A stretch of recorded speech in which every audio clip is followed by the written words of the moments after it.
SQL server के course को हम करने जा रहे हैं स्टार्ट, और इस कोर्स में हम स्टार्ट से लेकर एंड तक जितनी भी हमारे पास क्वेरीज हैं उन सबको हम कवर करेंगे वन बाय वन, हर चीज़ को देखेंगे और स्टार्ट से लेकर बिल्कुल बिगिनर लेवल से एडवांस तक जाकर जितनी भी हमारे पास क्वेरीज हैं उनको हम सीक्वल में देखेंगे। तो ये हमारे पास पॉइंट्स जिनको हम इस कोर्स के अंदर अपने कवर करने जा रहे हैं।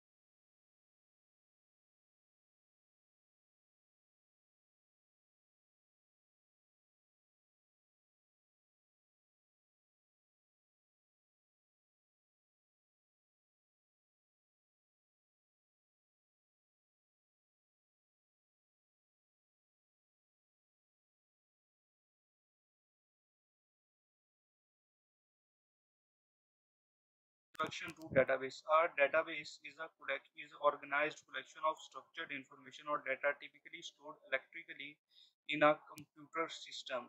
बेसिकली जो हमारे पास डेटाबेस है वो हमारे पास एक मेथड है जिसके थ्रू हम अपने डाटा या इंफॉर्मेशन को कंप्यूटर पर इलेक्ट्रिकल कंप्यूटर में डाटा कैसे स्टोर होता है, इलेक्ट्रिकल सिग्नल्स की फॉर्म में हमारे पास डाटा ट्रांसफर या स्टोर होता है। तो अपने कंप्यूटर के अंदर हमारे पास जो डाटा या इंफॉर्मेशन जो हमारे पास होती है उसको कलेक्ट करके एक ऑर्गेनाइज्ड वे में जो हम स्टोर करते हैं तो उसको हम बोलते हैं डेटाबेस।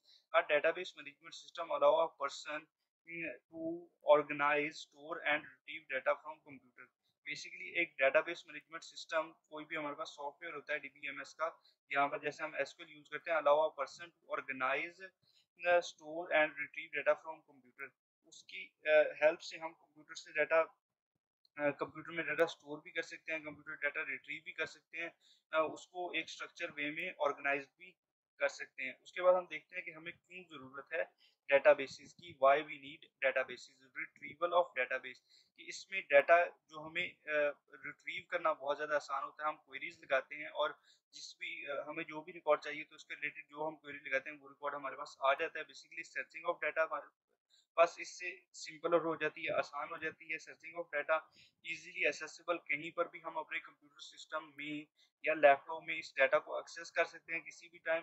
मल्टी यूजर एक्सेस मतलब एक डाटाबेस हमारे पास है तो उसको एक से ज्यादा लोग एक ही टाइम पर एक्सेस कर सकते हैं, तो मल्टी यूजर एक्सेस भी ये हमें प्रोवाइड करता है। उसके अलावा सिक्योरिटी, सिक्योरिटी बेसिकली जब डाटाबेस हमारे पास नहीं इंट्रोड्यूस हुई थी तो रजिस्टर्स की फॉर्म में या कंप्यूटर सिस्टम के अंदर जो डाटा हमारे पास वर्ड्स, एक्सेल या नॉर्मल कोई भी फाइल्स होती थी उनमें स्टोर होता था तो वो डाटा सिक्योर नहीं होता था। तो बेसिकली डेटाबेस के आने के बाद वो डाटा हमारे पास सिक्योर होना स्टार्ट हो गया एक्सेस डाटा एनीवेयर।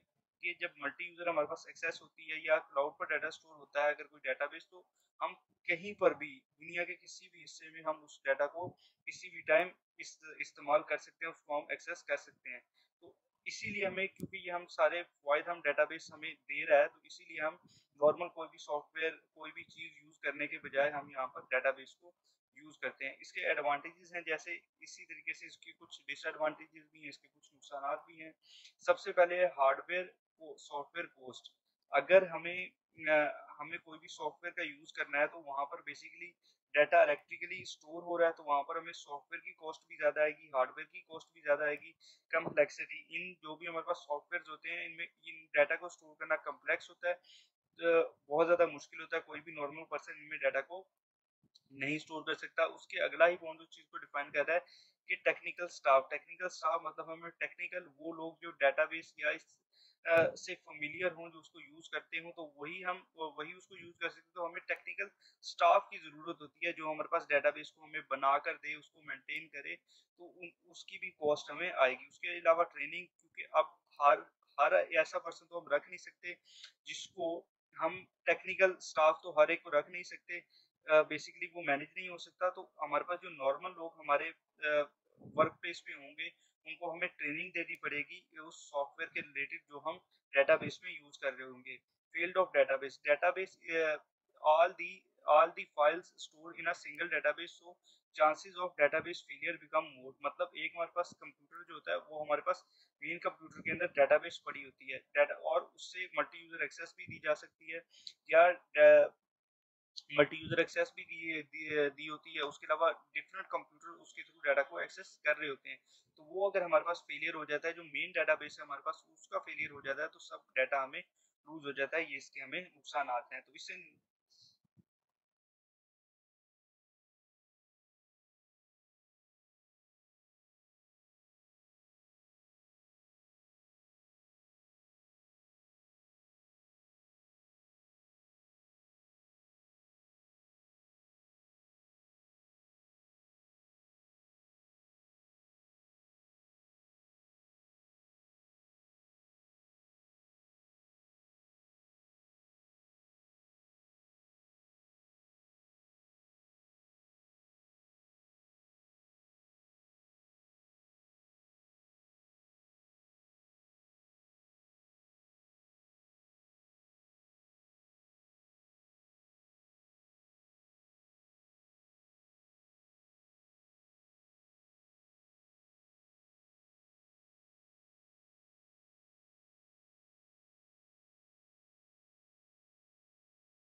डेटाबेस के अंदर। अभी हमें लेट्स सपोज रिकॉर्ड की सर्चिंग करनी है, कोई स्पेसिफिक रिकॉर्ड हमें चाहिए, तो उसके लिए हम क्या करते हैं, उसके लिए हम वेयर की क्लॉज होती है इसका यूज़ करते हैं। इसके थ्रू हम कोई भी रिकॉर्ड डेटाबेस में अपना रिट्रीव कर सकते हैं। लेट्स सपोज यहाँ पर अभी मैं लगाते हैं, अभी ये स्टैक स्टैटिक फ्रॉम ये डेटाबेस आ गया। अब यहाँ पर इसके आगे मुझे लिखना पड़ेगा वेयर। वेयर का कीवर्ड डालने के बाद जब मैं लिखूंगा कोई भी इसमें एट्रीब्यूट, उसका नाम मुझे पता है, मुझे उसका रोल नंबर पता है, मुझे उसका एड्रेस पता है, उसकी एज पता है, मतलब अभी तो यहाँ पर हमने बहुत कम ही यहाँ पर डाटा को देकर देखा है। लेट्स सपोज मुझे उसकी आईडी पता है, आईडी इज इक्वल टू जिसकी आईडी यहाँ पर 5, मुझे वो रिकॉर्ड चाहिए जिसकी आईडी यहाँ पर 456 है, उसका रिकॉर्ड मुझे सिलेक्ट करवाना है, बाकी मुझे कोई भी रिकॉर्ड नहीं चाहिए। तो यहाँ पर अब मैं इसको अगर पकड़ कर एग्जीक्यूट करूँगा तो वो एरर दे रहा है, आईडी नहीं थी, यहाँ पर हमारे पास रोल नंबर था, रोल नंबर रोल नंबर अब हमारे पास आ गया। तो यहाँ पर अब मैं अगर इसका एग्जीक्यूट करूँगा तो ये देखें, ये जिसका रोल नंबर था उसका सारा रिकॉर्ड इसने मुझे सिलेक्ट करके दे दिया। तो इस तरह से वेयर क्लॉज का हम यूज़ करते हुए यहाँ पर हम अपने रिकॉर्ड्स को कोई भी रिकॉर्ड हमें स्पेसिफिक चाहिए हो, उसके बारे में हमारे पास कोई भी डाटा, अगर लेट्स सपोज यहाँ पर अगर मुझे उसका नेम पता हो, तो अगर मैं वेयर के बाद उसका नेम लिखूंगा तो वो उसका सारा रिकॉर्ड उठाकर मुझे देगा। इस तरीके से हम सर्चिंग भी बहुत सिंपली डाटाबेस के अंदर अपनी कर सकते हैं। क्लॉज को देखने के बाद अभी हम डिस्टिंग और टॉप स्टेटमेंट्स हमारे पास होती हैं, इनको हम देखेंगे। ये भी इतना कोई मुश्किल नहीं है, बहुत ही ज़्यादा सिंपल कॉन्सेप्ट्स हैं, इनको हम देख लेते हैं ये कैसे काम करते हैं। Distinct statement is use to return only a different values, मतलब हमें ये वही वैल्यूज, वेयर की क्लॉज का तो हमने यूज कर लिया, वेयर की क्लॉज में हमारे पास ये जो रिकॉर्ड की सर्चिंग हो रही थी, तो डिस्टिंग का कीवर्ड जब हम यूज करेंगे वेयर के साथ, तो हमारे पास सिर्फ वही रिकॉर्ड आएगा जो हमारे पास यूनिक रिकॉर्ड होगा, जो मतलब लेट्स सपोज यहाँ पर ये डाटाबेस है, यहाँ पर ये अहमद 2 हैं, तो 2 रिकॉर्ड मुझे नहीं शो करेगा। अगर मैं डिस्टिंग लगाऊंगा तो सिर्फ एक ही अहमद मुझे वो शो करके दिखाएगा। इस तरीके से अगर सिटीज़ को मैं डिस्टिंग करके दूंगा तो सिर्फ एक ही लाहौर या एक ही लंदन मुझे दिखाएगा, मल्टीपल रिकॉर्ड्स को जो रिकॉर्ड रिपीट्स हो रहे हैं उनको ये नहीं दिखाएगा। तो डिस्टिंग को यूज़ करने से हमें ये फ़ायदा होता है। तो इसको भी हम डेटाबेस में देख लेते हैं, उसके बाद हम टॉप स्टेटमेंट को देखेंगे, वो तो बहुत ज़्यादा सिंपल है। चलिए साथ इनको देख लेते हैं। Top statement is use to display only the top record, मतलब मैं एक स्टेटमेंट लगा देता हूँ, लेट्स को सिलेक्ट स्टैटिक फ्रॉम, मतलब ये जो भी डेटाबेस स्टूडेंट है, टॉप 5 रिकॉर्ड फ्रॉम स्टूडेंट, तो वो जो टॉप के 5 रिकॉर्ड होंगे या 6 रिकॉर्ड या 4 रिकॉर्ड जितने मुझे चाहिए, जो टॉप पर आ रहे होंगे लिस्ट में सबसे पहले, वो मुझे उठाकर दे देगा। तो इसको एसक्यूएल में जाकर देख लेते हैं। तो इससे पिछले लेक्चर में क्योंकि हम डेटाबेस को क्रिएट करना सीख गए हैं, तो यहाँ पर आपके लिए मैंने पहले ही एक डेटाबेस को क्रिएट कर दिया है और उसके अंदर कुछ रिकॉर्ड्स को भी मैंने एंटर करके दिखा दिया और उसको सिलेक्ट के थ्रू यहाँ पर मैंने दिखा दिया। अब मैं डिस्टिंग जो हमारे पास डिस्टिंग ऐसे नाम से ये सिलेक्ट डिस्टिंग, अभी यहाँ पर अगर हमें डिस्टिंग रिकॉर्ड चाहिए तो सिलेक्ट डिस्टिंग, और उसके बाद क्या डिस्टिंग हमें चाहिए, एम्प्लॉय सिटी, तो employee E M P city हमें चाहिए, फ्रॉम टेबल का नाम उसके बाद आएगा। कौन सा हमें रिकॉर्ड चाहिए, हमें डिस्टिंग, वो हमारे पास हमें यहाँ पर लिखना पड़ेगा और किस टेबल में, उसके बाद हम टेबल का नाम लिखेंगे। तो यहाँ पर एम्प्लॉय नाम का टेबल आ जाएगा। तो इसको सिलेक्ट करके अब यहाँ पर हम देख लेते हैं। तो यहाँ पर ये देखें कि उसने हमें सिर्फ वो सिटीज़ को उठा के दी है जिनका रिकॉर्ड यूनिक है, जिनका रिकॉर्ड डिस्टिंग है, मतलब लाहौर काफ़ी दफ़ा रिपीट हो रहा था उस रिकॉर्ड के अंदर। उस रिकॉर्ड को अगर मैं आपको दिखाऊं यहाँ पर, तो लंदन 2 दफ़ा रिपीट मैंने किया था, लाहौर रिपीट किया था मैंने जानबूझकर कि यहाँ पर ये रिकॉर्ड्स एक बार यहाँ पर लाहौर है, एक बार यहाँ पर है लंदन, एक बार यहाँ पर, एक बार यहाँ पर है और ये कराची है। तो मतलब यहाँ पर 3 ऐसी सिटीज़ हैं जो डिस्ट्रिक्ट है, जो एक दूसरे से मुख्तलिफ हैं, जो यूनिक है हमारे पास, तो उनको ही हमें इन्होंने दिखाया है। रेपिटेटिव डाटा को यहाँ पर उन्होंने नहीं दिखाया। लेट्स सपोज अब मैं यहाँ पर सिटी अभी मैंने किया ना, तो लेट्स सपोज यहाँ पर अभी मैं नेम को दिखाता हूँ, तो डिस्टिंग नेम, तो अभी वो क्या करता है, तो यहाँ पर नाम उसने मुझे सारे ही शो कर दिए हैं। क्योंकि नाम सबके ही अलग हैं, किसी के नेम रिपीट नहीं हो रहे, तो यहाँ पर ये काम नहीं करेगी। अब ऐसे रिकॉर्ड्स कई दफ़ा हमें ऐसे रिकॉर्ड्स की ज़रूरत होती है जिसमें हमें वैल्यूज़ रेपिटेटिव वैल्यूज़ नहीं चाहिए होती, तो उसके लिए हम ये डिस्टिंग का यूज़ कर लेते हैं। अब देख लेते हैं कि टॉप स्टेटमेंट कैसे काम करती है। तो ये दोनों बहुत ज़्यादा सिंपल थी, तो इसलिए मैंने इनको एक ही वीडियो में कवर किया। तो यहाँ पर सिलेक्ट टॉप 5 फ्रॉम, क्योंकि यहाँ पर 5 है तो मुझे टॉप 2 में यहाँ पर रिकॉर्ड मुझे चाहिए फ्रॉम एम्प्लॉय। ये इसको मुझे सिलेक्ट करवाना है, तो इसको मैं रन करके देखता हूँ। तो यहाँ पर आप देख रहे होंगे कि जो टॉप पर 2 रिकॉर्ड थे, जो नाम यहाँ पर अगर मैं इसको दोबारा रन करके यहाँ पर हुसैन और एडम आया है, तो बेसिकली यहाँ पर ये हुसैन और एडम बेसिकली टॉप पर रिकॉर्ड थे। तो ये टॉप स्टेटमेंट जो हमारे पास होती है वो रिकॉर्ड हमें देती है, जो हमारे पास टॉप पर होता है, जो सबसे ऊपर रिकॉर्ड होता है, वो दिखाने के लिए हमें ये टॉप स्टेटमेंट यूज़ होती है। जो हमारा नेक्स्ट टॉपिक जो हम कवर करने जा रहे हैं वो हमारे पास होगा एग्रीगेट फंक्शंस का। एग्रीगेट फंक्शंस बेसिकली एसक्यूएल में क्या काम करते हैं? And aggregate function are mainly used to perform a calculation on a single column, के किसी भी एक हमारे कॉलम के ऊपर अगर हमें कोई मैथमेटिकल ऑपरेशन या कैलकुलेशन करनी है तो उसके लिए हम एग्रीगेट फंक्शन का यूज़ करते हैं। ये एग्रीगेट फंक्शंस डिफरेंट टाइप के होते हैं, लेकिन यहाँ पर कुछ मेन एग्रीगेट फंक्शंस हैं जिनको हम एसक्यूएल में इंप्लीमेंट करके देखेंगे।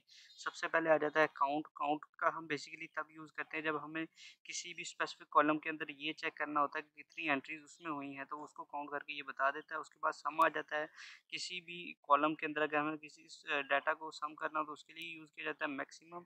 मैक्स जो फंक्शन है ये किसी भी कॉलम के अंदर, मतलब एक कॉलम के अंदर जितना भी रिकॉर्ड होता है उसमें से जो मैक्सिमम, जो सबसे बड़ी वैल्यू होती है मैथमेटिकल, वही हमें देता है। ये बेसिकली सब फंक्शन मैथमेटिकल वैल्यूज़ के ऊपर लगते हैं। मिनिमम फंक्शन जो सबसे छोटी वैल्यू होती है हमें वो देता है, और एवरेज फंक्शन हमें एवरेज निकाल कर देता है। यहाँ पर इनका अगर आप सबका सिंटैक्स देखें तो सबसे पहले सिलेक्ट का कीवर्ड आता है। सिलेक्ट के बाद अब यहाँ पर जैसे काउंट लिखा हुआ है, काउंट आपने काउंट का फंक्शन यूज़ करना है या सम का फंक्शन यूज़ करना है, मैक्स मिन जो भी फंक्शन एवरेज का यूज़ करना है, सबसे पहले वो आएगा। उसके बाद आएगा ब्रैकेट के अंदर वो कॉलम जिसके ऊपर ये फंक्शन हमने अप्लाई करना है, और उसके बाद उस टेबल का नाम आएगा। तो बेसिकली यहाँ पर मैंने पहले ही एक टेबल बना रखा है यहाँ पर, जिसमें कुछ एंट्रीज भी मैंने कर रखी हैं। तो यहाँ पर अब मैं सिलेक्ट कर लेता हूँ।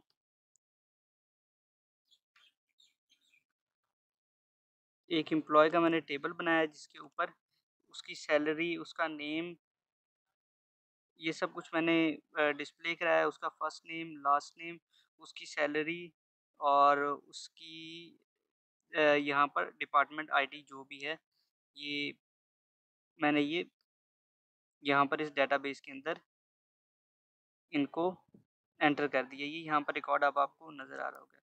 अभी अगर हमें यहाँ पर काउंट का फंक्शन यूज़ करना है तो सिलेक्ट का कीवर्ड पहले लगाएंगे। Select count. Count let's suppose मैं चाहता हूँ मुझे काउंट का फंक्शन लगाना है आईडी के ऊपर, तो आईडी एम्प्लॉय आईडी बेसिकली लिखा है EMPLOY, उसके बाद एम्प्लॉय आईडी, और इसके ऊपर मुझे ये फंक्शन को लगाना है। और उसके बाद आएगा यहाँ पर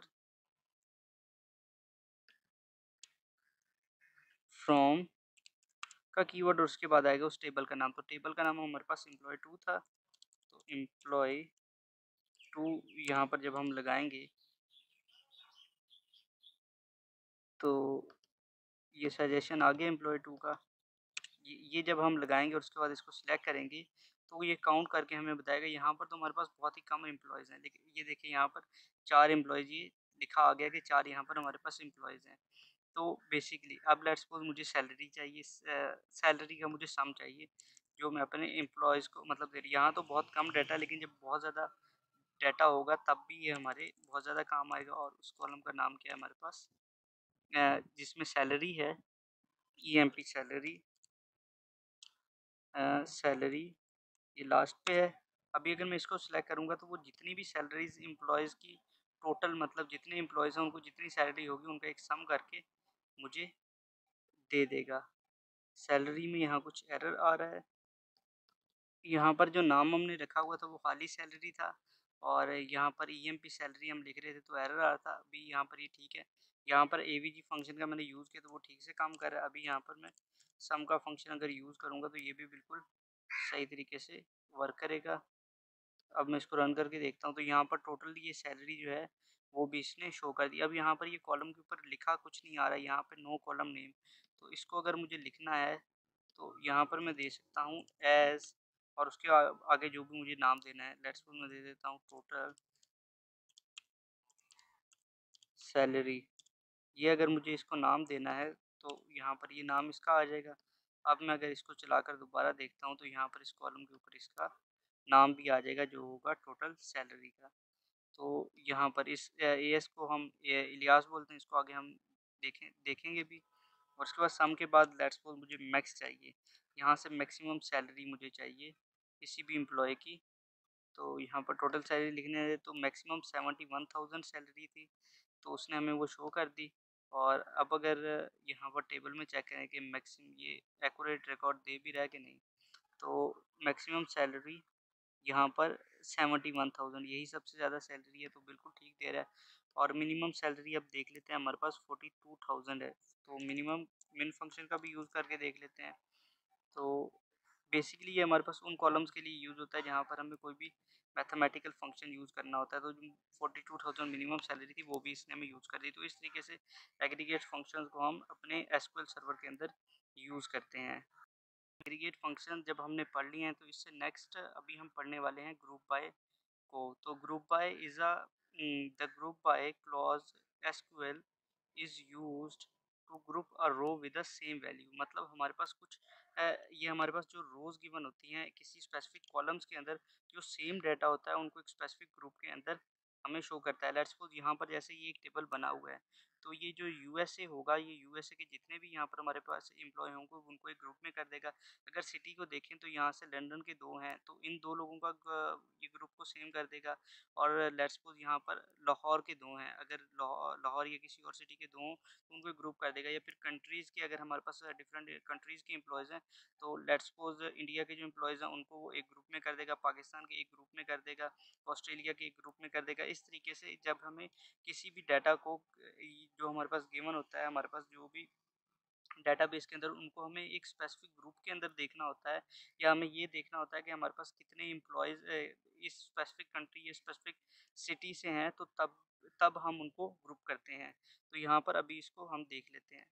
तो यहाँ पर पहले एक मैंने एक टेबल को बना रखा है जहाँ पर मैंने एम्प्लॉयज़ का एक टेबल बनाया, जहाँ पर employee ID, employee age, employee name, employee salary और एम्प्लॉय सिटी के यहाँ पर कॉलम है। अब यहाँ पर ग्रुप बाय को आपको मैं लगा कर बताऊँगा कैसे लगाते हैं। यहाँ पर ये टेबल हमारे पास बना हुआ है, तो यहाँ पर अगर मुझे ग्रुप बाय लगाना है तो सिलेक्ट के थ्रू लगाना पड़ेगा, क्योंकि हमें सिलेक्ट करवाना है। सिलेक्ट के बाद उसको मुझे उस कॉलम का नाम देना पड़ेगा जिसको मुझे ग्रुप बाय करना है। तो यहाँ पर एम्प्लॉय सिटी को मैं ले लेता हूँ, क्योंकि मैं सिटी के थ्रू यहाँ पर ग्रुप बाय करना चाहता हूँ। और उसके बाद यहाँ पर मुझे कोई ना कोई एग्रीगेट फंक्शन यूज़ करना पड़ेगा, जिनको हम अपने पिछले पॉइंट में एग्रीगेट फंक्शंस को पढ़ा है। तो लेट्स सपोज मैं यहाँ पर काउंट का फंक्शन यूज़ कर लेता हूँ, और काउंट करके दे मुझे एम्प्लॉय यहाँ पर आईडी को, और उसके बाद यहाँ पर एम्प्लॉय आईडी को काउंट करके दे फ्रॉम। फ्रॉम के बाद अब मुझे टेबल का नाम देने पड़ेगा, तो टेबल मेरे पास था एम्प्लॉय, ये लास्ट पे टेबल एम्प्लॉय 446 नाम से। और उसके बाद यहाँ से अब नेक्स्ट टाइम मुझे ये यहाँ पर भी बताना पड़ेगा कि ग्रुप बाय किससे करना है। ग्रुप बाय लिखना पड़ेगा, ग्रुप बाय यही जो मैंने ऊपर नाम एम्प्लॉय सिटी दिया था वही नाम यहाँ पर मुझे रिपीट करना पड़ेगा। तो यहाँ पर ये क्वेरी हमारी कंप्लीट हो जाएगी। अब इसको रन करके देख लेते हैं। तो यहाँ पर आप ये देख सकते हैं कि यहाँ से कराची का हमारे पास एक एम्प्लॉय है, लाहौर के 2 एम्प्लॉय हैं और 2 लंदन के एम्प्लॉय हैं। तो बेसिकली उसने इन सबको ग्रुप करके हमें दे दिया। तो ग्रुप बाय के बाद अभी हम देखने वाले हैं ऑर्डर बाय हमारे पास क्या होता है। ऑर्डर बाय बेसिकली हमारे पास वैल्यूज़ को हमारे पास सेट कर देता है असेंडिंग या डिसेंडिंग ऑर्डर में। असेंडिंग ऑर्डर बेसिकली क्या होता है, हमारे पास ए टू जेड की चीज़ें ए से जेड की तरफ हमारे पास एक प्रॉपर अरेंज फॉर्म में एक ऑर्डर में आ रहे थे, पहले ए फिर बी फिर सी, इस तरीके से जेड एक ऑर्डर में आता है। और डिसेंडिंग ऑर्डर हमारे पास वो होता है जिसमें हमारे पास जेड टू ए मतलब ऑपोजिट डायरेक्शन में हमारे पास बिल्कुल पहले जी फिर वाई फिर एक्स, इस तरीके से ए की तरफ हमारे पास चीज़ें आती हैं, वो होता है हमारे पास डिसेंडिंग ऑर्डर। तो अगर हम नहीं लिखते यहाँ पर कोई भी चीज़ असेंडिंग या डिसेंडिंग ऑर्डर बाय के साथ, तो वो बाय डिफ़ॉल्ट असेंडिंग ऑर्डर में हमें कर देता है। लेकिन हमें अगर डिसेंडिंग ऑर्डर चाहिए तो हमें वहाँ पर स्पेसिफाई करना पड़ता है ये कीवर्ड DESC, तो इससे वो डिसेंडिंग ऑर्डर में कर देगा। तो चलें इसको एसक्यूएल में जाकर देखते हैं। तो यहाँ पर अभी हम इसको देख लेते हैं कि कैसे करना है। यहाँ पर एक टेबल मैंने पहले बना के रखा है, जहाँ पर डाटा मैंने कुछ एंटर करके रखा है, कुछ एम्प्लॉयज़ हैं हमारे पास और उनकी आईडी, नेम, उनकी एज, उनकी सैलरी लिखी हुई है यहाँ पर पहले से ही। तो यहाँ पर हमारे पास पहले ही ये टेबल एक बना बनाया गिवन है। यहाँ पर हमें ऑर्डर बाय की स्टेटमेंट को यूज़ करना है। तो यहाँ से सबसे पहले आएगा सिलेक्ट का कीवर्ड, क्योंकि हमें उसको सिलेक्ट करवाना है। सिलेक्ट के थ्रू ही बेसिकली आपको पता है सारा डाटा सिलेक्ट होता है हमारे पास। सिलेक्ट के बाद सिलेक्ट स्टैटिक, क्योंकि हमें सारा ही डाटा चाहिए। यहाँ पर अगर हम चाहें तो कुछ स्पेसिफिक डाटा को मतलब कर भी सकते हैं कि हमें ये स्पेसिफिक डाटा चाहिए स्टैटिक के बजाय। और उसके बाद यहाँ से सिलेक्ट स्टैटिक फ्रॉम, आगे टेबल का नाम था हमारे पास एम्प्लॉय, ये लास्ट पे आ रहा है ये। अभी यहाँ पर हमें लिखना पड़ेगा ऑर्डर बाय, किसके थ्रू ऑर्डर करना है। मुझे लेट्स को चाहिए, मुझे चाहिए कि एम्प्लॉय नेम के थ्रू मुझे यहाँ पर ऑर्डर बाय करवाना है, कि जो सबसे पहले हमारे पास बाय डिफ़ॉल्ट मैंने आपको बताया था असेंडिंग ऑर्डर में होता है। तो असेंडिंग ऑर्डर में ये होगा कि मुझे ए से जी तक जो भी हमारे पास ऑर्डर बनता है वो देगा। तो ये देखें यहाँ पर ID 2 है, यहाँ पर थर्ड नंबर पे ID 3 है, लेकिन इसने नेम के थ्रू हमने इसको ऑर्डर दिया है। तो यहाँ पर बेसिकली सबसे पहले इसने हमें एडम दिया है, उसके बाद अहमद, फिर हुसैन, फिर आर, फिर रोए और फिर उसके बाद सरफराज, मतलब कोई भी नाम है हमारे पास उसको एक स्पेसिफिक ऑर्डर के थ्रू। अभी लेट्स सपोज चाहिए मुझे सिटी के थ्रू ऑर्डर बाय कराना है यहाँ से, तो वो भी मैं करवा सकता हूँ। तो जो हमारे पास सिटी में अल्फ़ाबेटिकल ऑर्डर में पहले आता होगा वो हमारे पास सिलेक्ट हो जाएगा, वो रो। तो यहाँ पर देख लेते हैं, तो यहाँ पर केस के पहले आता है। ये देखें ID 5 ऊपर आ गई है, लेकिन यहाँ पर के हमारे पास पहले आता है कराची, उसके बाद हमारे पास एल आता है, फिर हमारे पास एल से ये चारों नाम स्टार्ट हो रहे हैं। तो के पहले आता है, L4 आता है।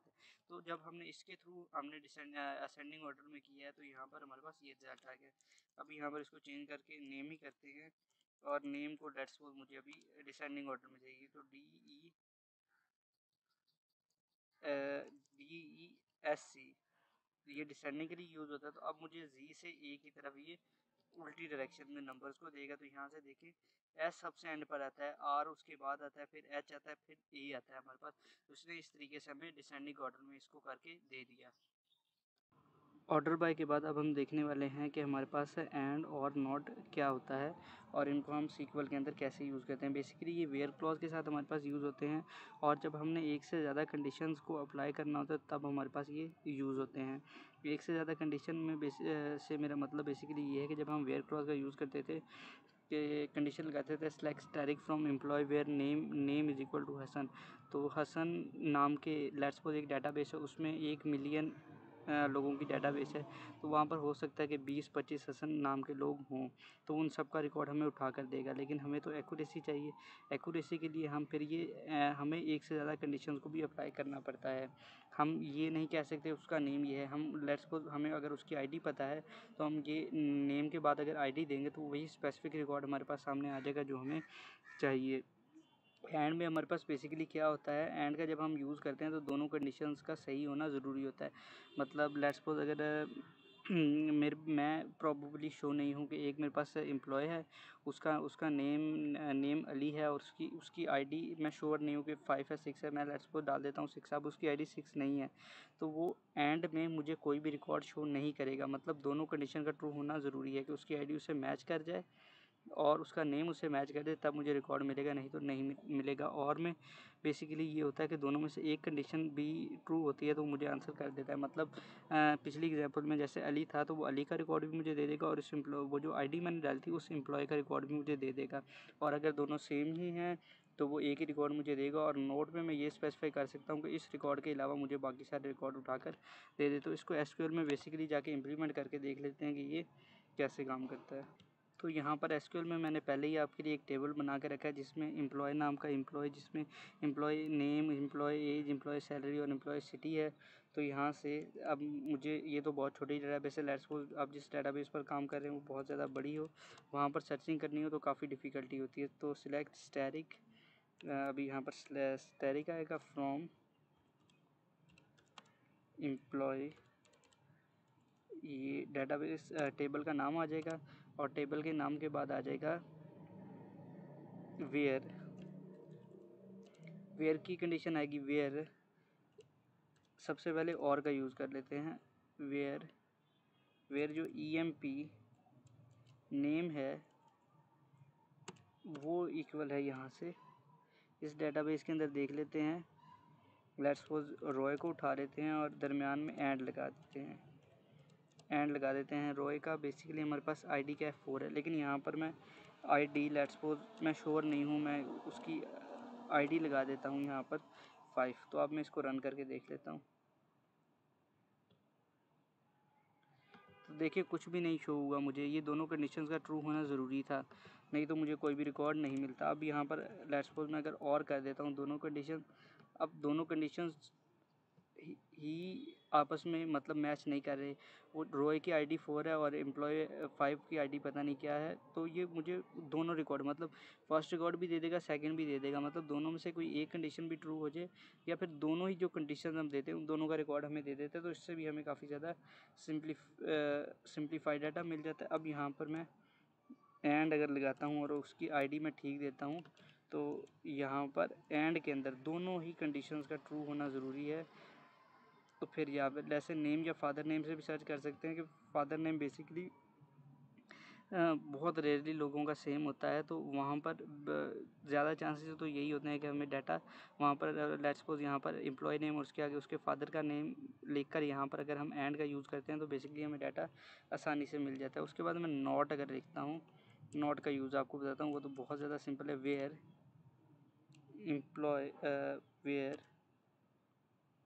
वेयर के बाद नॉट का कीवर्ड आएगा, not employee ID is equal 3।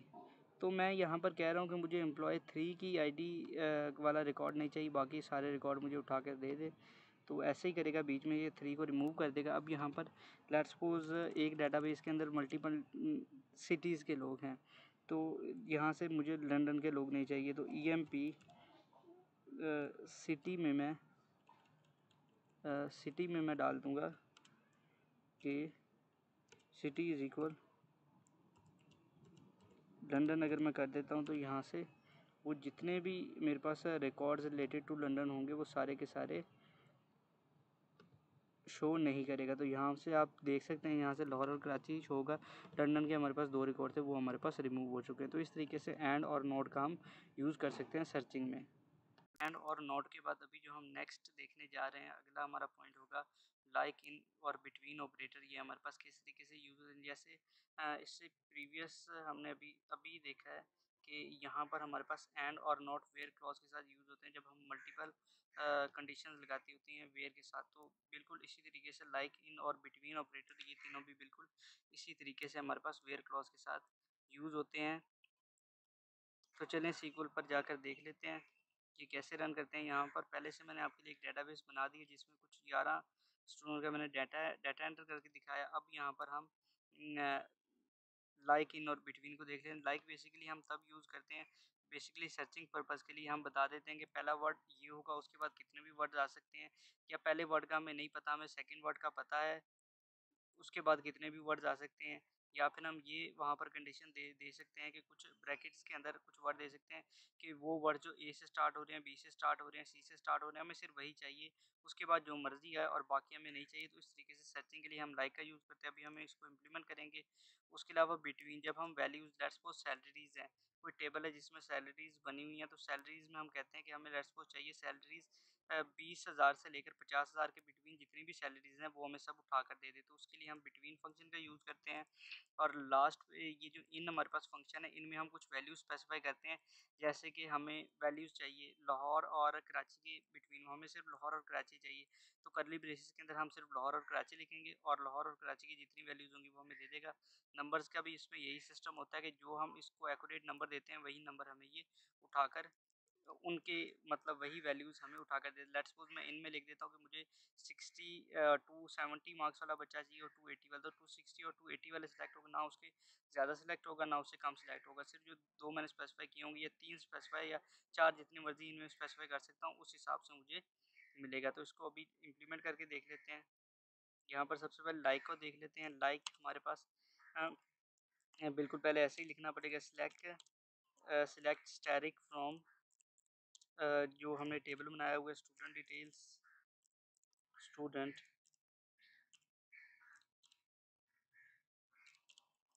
Student details, ये हमने टेबल बनाया हुआ है। Select static from student detail where, अब यहाँ पर हमें टेबल कॉलम देना पड़ेगा जहाँ से हमें सर्चिंग करनी है। तो लेट्स सपोज मैं कह देता हूँ कि एस्ट नेम जो है एस टी डी था।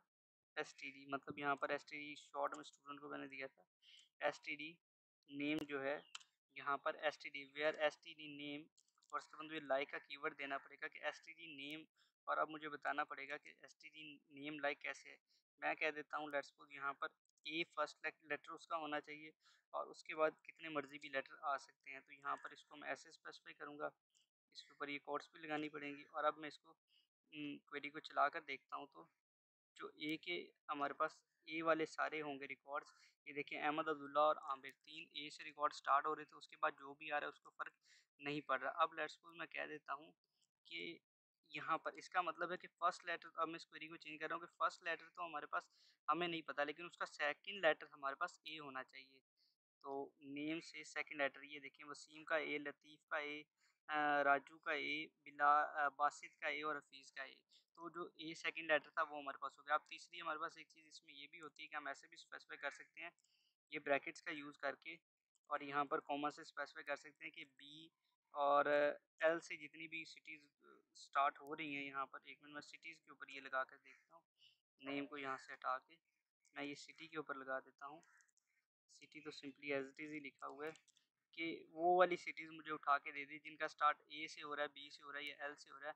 बाकी और मुझे कोई सिटीज़ नहीं चाहिए। बी से तो बेसिकली कोई सिटी का स्टार्ट नहीं हो रहा था, ए से भी कोई सिटी का स्टार्ट नहीं, एल से स्टार्ट होता है, उसने हमें दे दी। तो यहाँ पर हम ये स्पेसिफाई कर सकते हैं कि फर्स्ट लेटर उसका ये हो सकता है, फर्स्ट लेटर उसका ये हो सकता है, ये भी मतलब मल्टीपल चॉइसेस यहाँ पर हम दे सकते हैं। तो इस तरीके से हम लाइक का यूज़ कर सकते हैं। आप बिटवीन का यूज़ आपको मैं करके दिखाता हूँ। तो मुझे सैलरीज़ मार्क्स के लिए मैं टोटल मार्क्स का बिटवीन मुझे निकालना है। टोटल मार्क्स का मुझे टोटल निकालना है और ये मेरे पास बिटवीन है। स्पेलिंग टोटल मार्क्स के नीचे ये क्यों आ रहा है? टोटल मार्क्स ही आ गया। टोटल मार्क्स जो हैं वो हमारे पास है बिटवीन, तो बिटवीन भी गलत लिख दिया, बिटवीन। अब ठीक है, ये हाईलाइट हो जाएगा। वे टोटल मार्क्स हमारे पास बिटवीन, जो हमारे पास 300 से लेकर ना एंड 400 के बिटवीन जो मार्क्स हैं वो हमें चाहिए यहाँ पे। तो इस क्वेरी को सिलेक्ट करके देख लेते हैं, तो क्या ये हमें 3 से 400 वाले मार्क्स दे दिए। देखिए 350, 390, 370, 450, 450 और 480, मतलब 300 से लेकर 400 के बिटवीन उनके दरमियान जितने भी नंबर आ रहे थे इसने ये हमें उठाकर दे दिया। अब लेट्स सपोज यहाँ से मैं 400 से लेकर टोटल 300 से मैं स्टार्ट करके 400 तक जाता हूँ। तो अभी देखते हैं कि ये क्वेरी कैसे चलती है। मैं इसको चला के देखता हूँ, तो ये देखिए 350, 390, 370, 350, 350 और 340। तो इस तरीके से ये हमारे पास, अब इनका अगर यूज़ करना है तो यहाँ पर थोड़ा सा मुझे चेंज करना पड़ेगा। यहाँ पर इनका कीवर्ड आएगा इनका, और उसके अंदर मुझे अब बताना पड़ेगा। लेट्स सपोज मुझे यहाँ पर ये भी चेंज करना पड़ेगा कि मार्क्स से तो हो सकता है वो भी उस तरीके से ही काम करेगा, लेकिन वो मतलब स्पेसिफिक मार्क्स जो हमने 2-3 दिए होंगे वही हमें उठा कर देगा। में, इसीलिए मैं यहाँ पर वाचर वैल्यू का यूज़ कर रहा था। मैं कह देता हूँ कि जो टोटल हमारे पास सिटी टोटल सिटी खाली कॉलम में टोटल सिटी नहीं है, तो यहाँ से सिटी जो है वो या तो लाहौर है या फिर कराची है। ये दो सिटी या फिर अ, ठीक है, लाहौर है या फिर इस्लामाबाद है, इस्लामाबाद। ये दो सिटीज़ के बिटवीन मुझे डाटा चाहिए और कोई डाटा मुझे नहीं चाहिए। मुझे वही स्टूडेंट चाहिए जो लाहौर के हैं या फिर इस्लामाबाद के। तो ये देखिए लाहौर और इस्लामाबाद के सारे स्टूडेंट इसने हमें शो कर दिए। इस तरीके से ये हमारे लाइक इन और बिटवीन हमारे पास सीक्वल में हम इनको यूज़ करते हैं। तो लाइक इन बिटवीन के बाद अभी जो नेक्स्ट हम कवर करने जा रहे हैं वो हमारे पास होने वाला है कंस्ट्रेन इन एसक्यूएल। और कंस्ट्रेन में हमारे पास कुछ ये 5-6 कंस्ट्रेन है, और भी कंस्ट्रेन है लेकिन मेनली यही यूज़ होती है, तो इनको हम कवर करेंगे। सबसे पहले है नॉर्डल। नॉर्डल कंस्ट्रेंट जब भी हम किसी भी हम कॉलम पर अप्लाई कर देंगे तो उसकी वैल्यू में हमें कुछ ना कुछ एंटर करना ही पड़ेगा, खाली हम उसको नहीं छोड़ पाएंगे। बेसिकली जब हम ये नहीं लिखते तो वहाँ पर null value by default enter हो जाती है, लेकिन जब हम किसी भी कॉलम के साथ ये नॉट नल लिख देते हैं तो उसका मतलब ये है कि अब इसमें कोई ना कोई वैल्यू स्पेसिफाई करनी पड़ेगी। उसके बाद हमारे पास है यूनिक। यूनिक में हमारे पास ये आ जाता है कि जो वैल्यू एंटर करे यूज़र यहाँ पर वो हमेशा यूनिक होनी चाहिए। अगर वो यूनिक वैल्यू नहीं एंटर करेगा तो वहाँ बेसिकली एरर आएगा। तो जैसे कि यूनिक वैल्यूज़ में ये है कि रेपिटेशन नहीं होनी चाहिए, मतलब प्रॉपरली वैल्यू एक दूसरे से डिफरेंट होनी चाहिए। मतलब अगर कोई नंबर एक दफ़ा उस कॉलम के अंदर आ चुका है तो उसको रिपीट दोबारा नहीं होना चाहिए।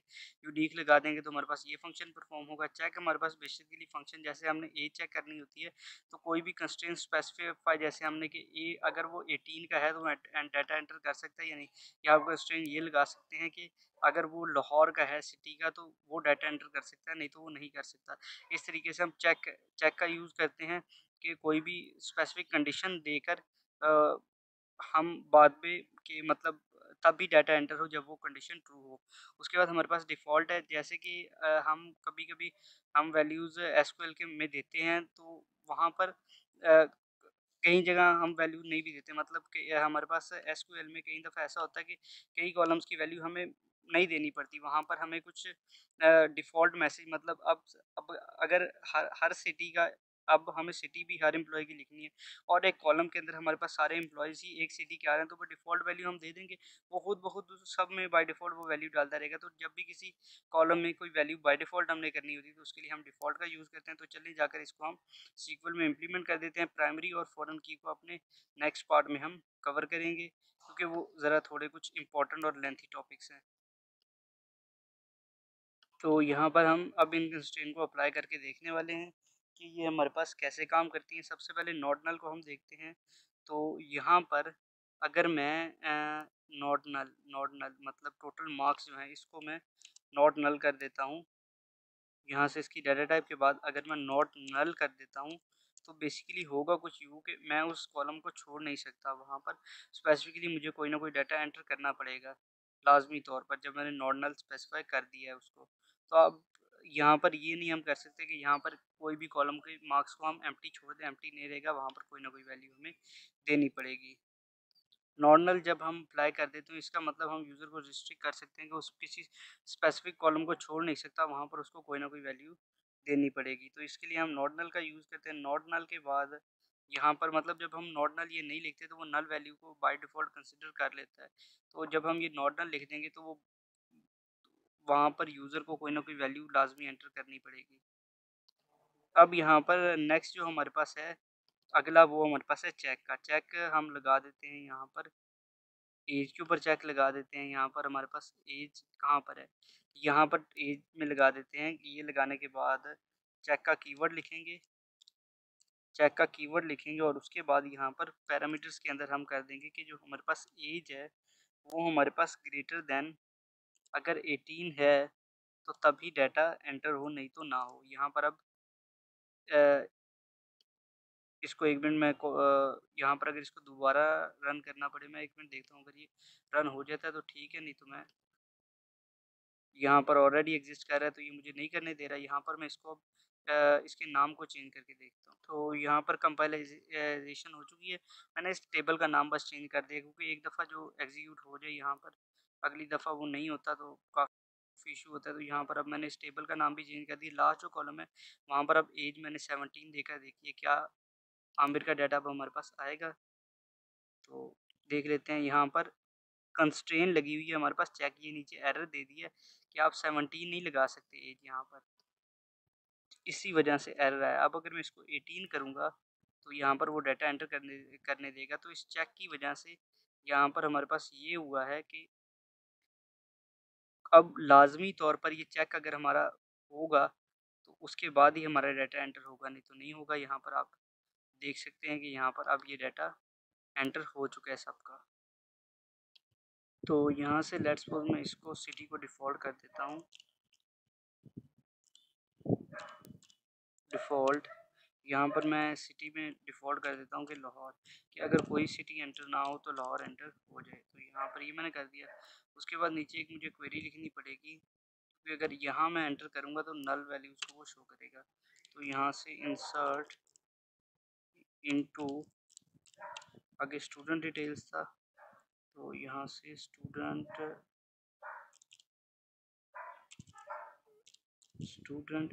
डिटेल 112 टेबल का नाम 12 था, और उसके बाद यहाँ पर अब मुझे चाहिए यहाँ से एसटीडी नेम। उसके बाद मुझे एज चाहिए। एज के बाद जो अगली चीज़ मुझे चाहिए, यहाँ पर प्रॉपर क्वेरी लिखनी पड़ेगी, ऐसे ऊपर हम नहीं कर सकते। और यहाँ पर नेम और एज के बाद लेट्स सपोज मैं कह देता हूँ कि मार्क्स के लिए क्या नाम था ऊपर, टोटल मार्क्स। तो यहाँ पर मैं लिख देता हूँ टोटल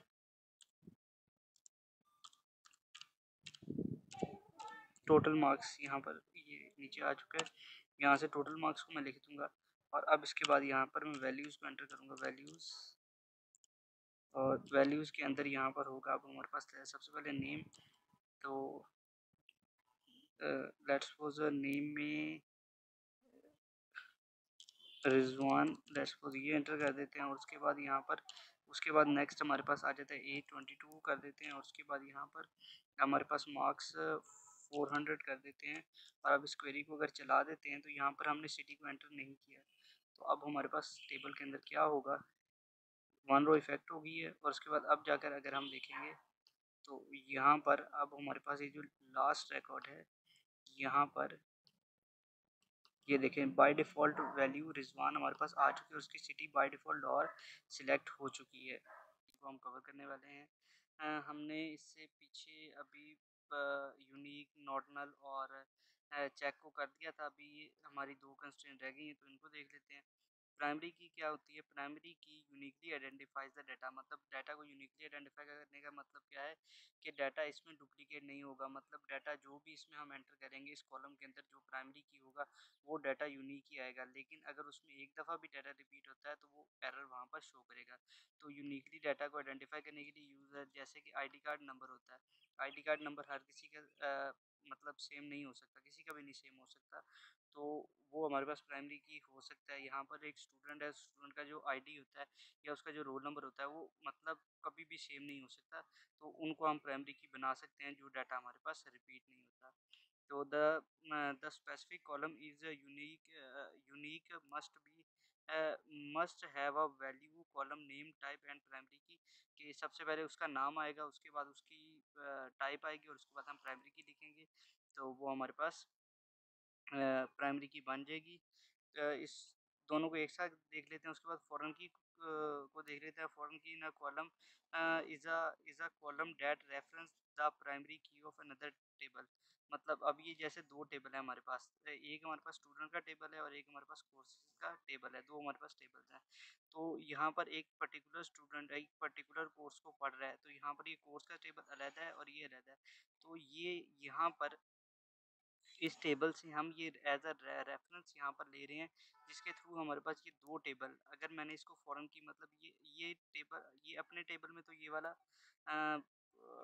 कोर्स आईडी प्राइमरी की है, लेकिन जब हम इसको दूसरे टेबल में एज एन रेफरेंस यूज़ करेंगे तो ये हमारे पास फॉरेन की बन जाएगी। इसका फ़ायदा में ये होता है कि हम टेबल्स को आपस में कनेक्ट कर पाते हैं और कनेक्ट करके उनके डाटा को कलेक्टिवली हम ले सकते हैं। इसको आगे हम जॉइंस देखने वाले उसमें हम कवर करेंगे, तो इसको मैं प्रैक्टिकली इम्प्लीमेंट करके बता देता हूँ। ये कैसे काम करता है। तो यहाँ पर 2 टेबल्स मैंने आपके लिए पहले ही बना दिए हैं, यहाँ पर अभी तक प्राइमरी और फॉरेन की कंस्ट्रेंट मैंने अप्लाई नहीं की, तो यहाँ पर अगर मुझे प्राइमरी की कंस्ट्रेंट लिखनी है, सिंपली इसके नाम के बाद मुझे प्राइमरी की लिखना पड़ेगा, तो ये प्राइमरी की बन जाएगी।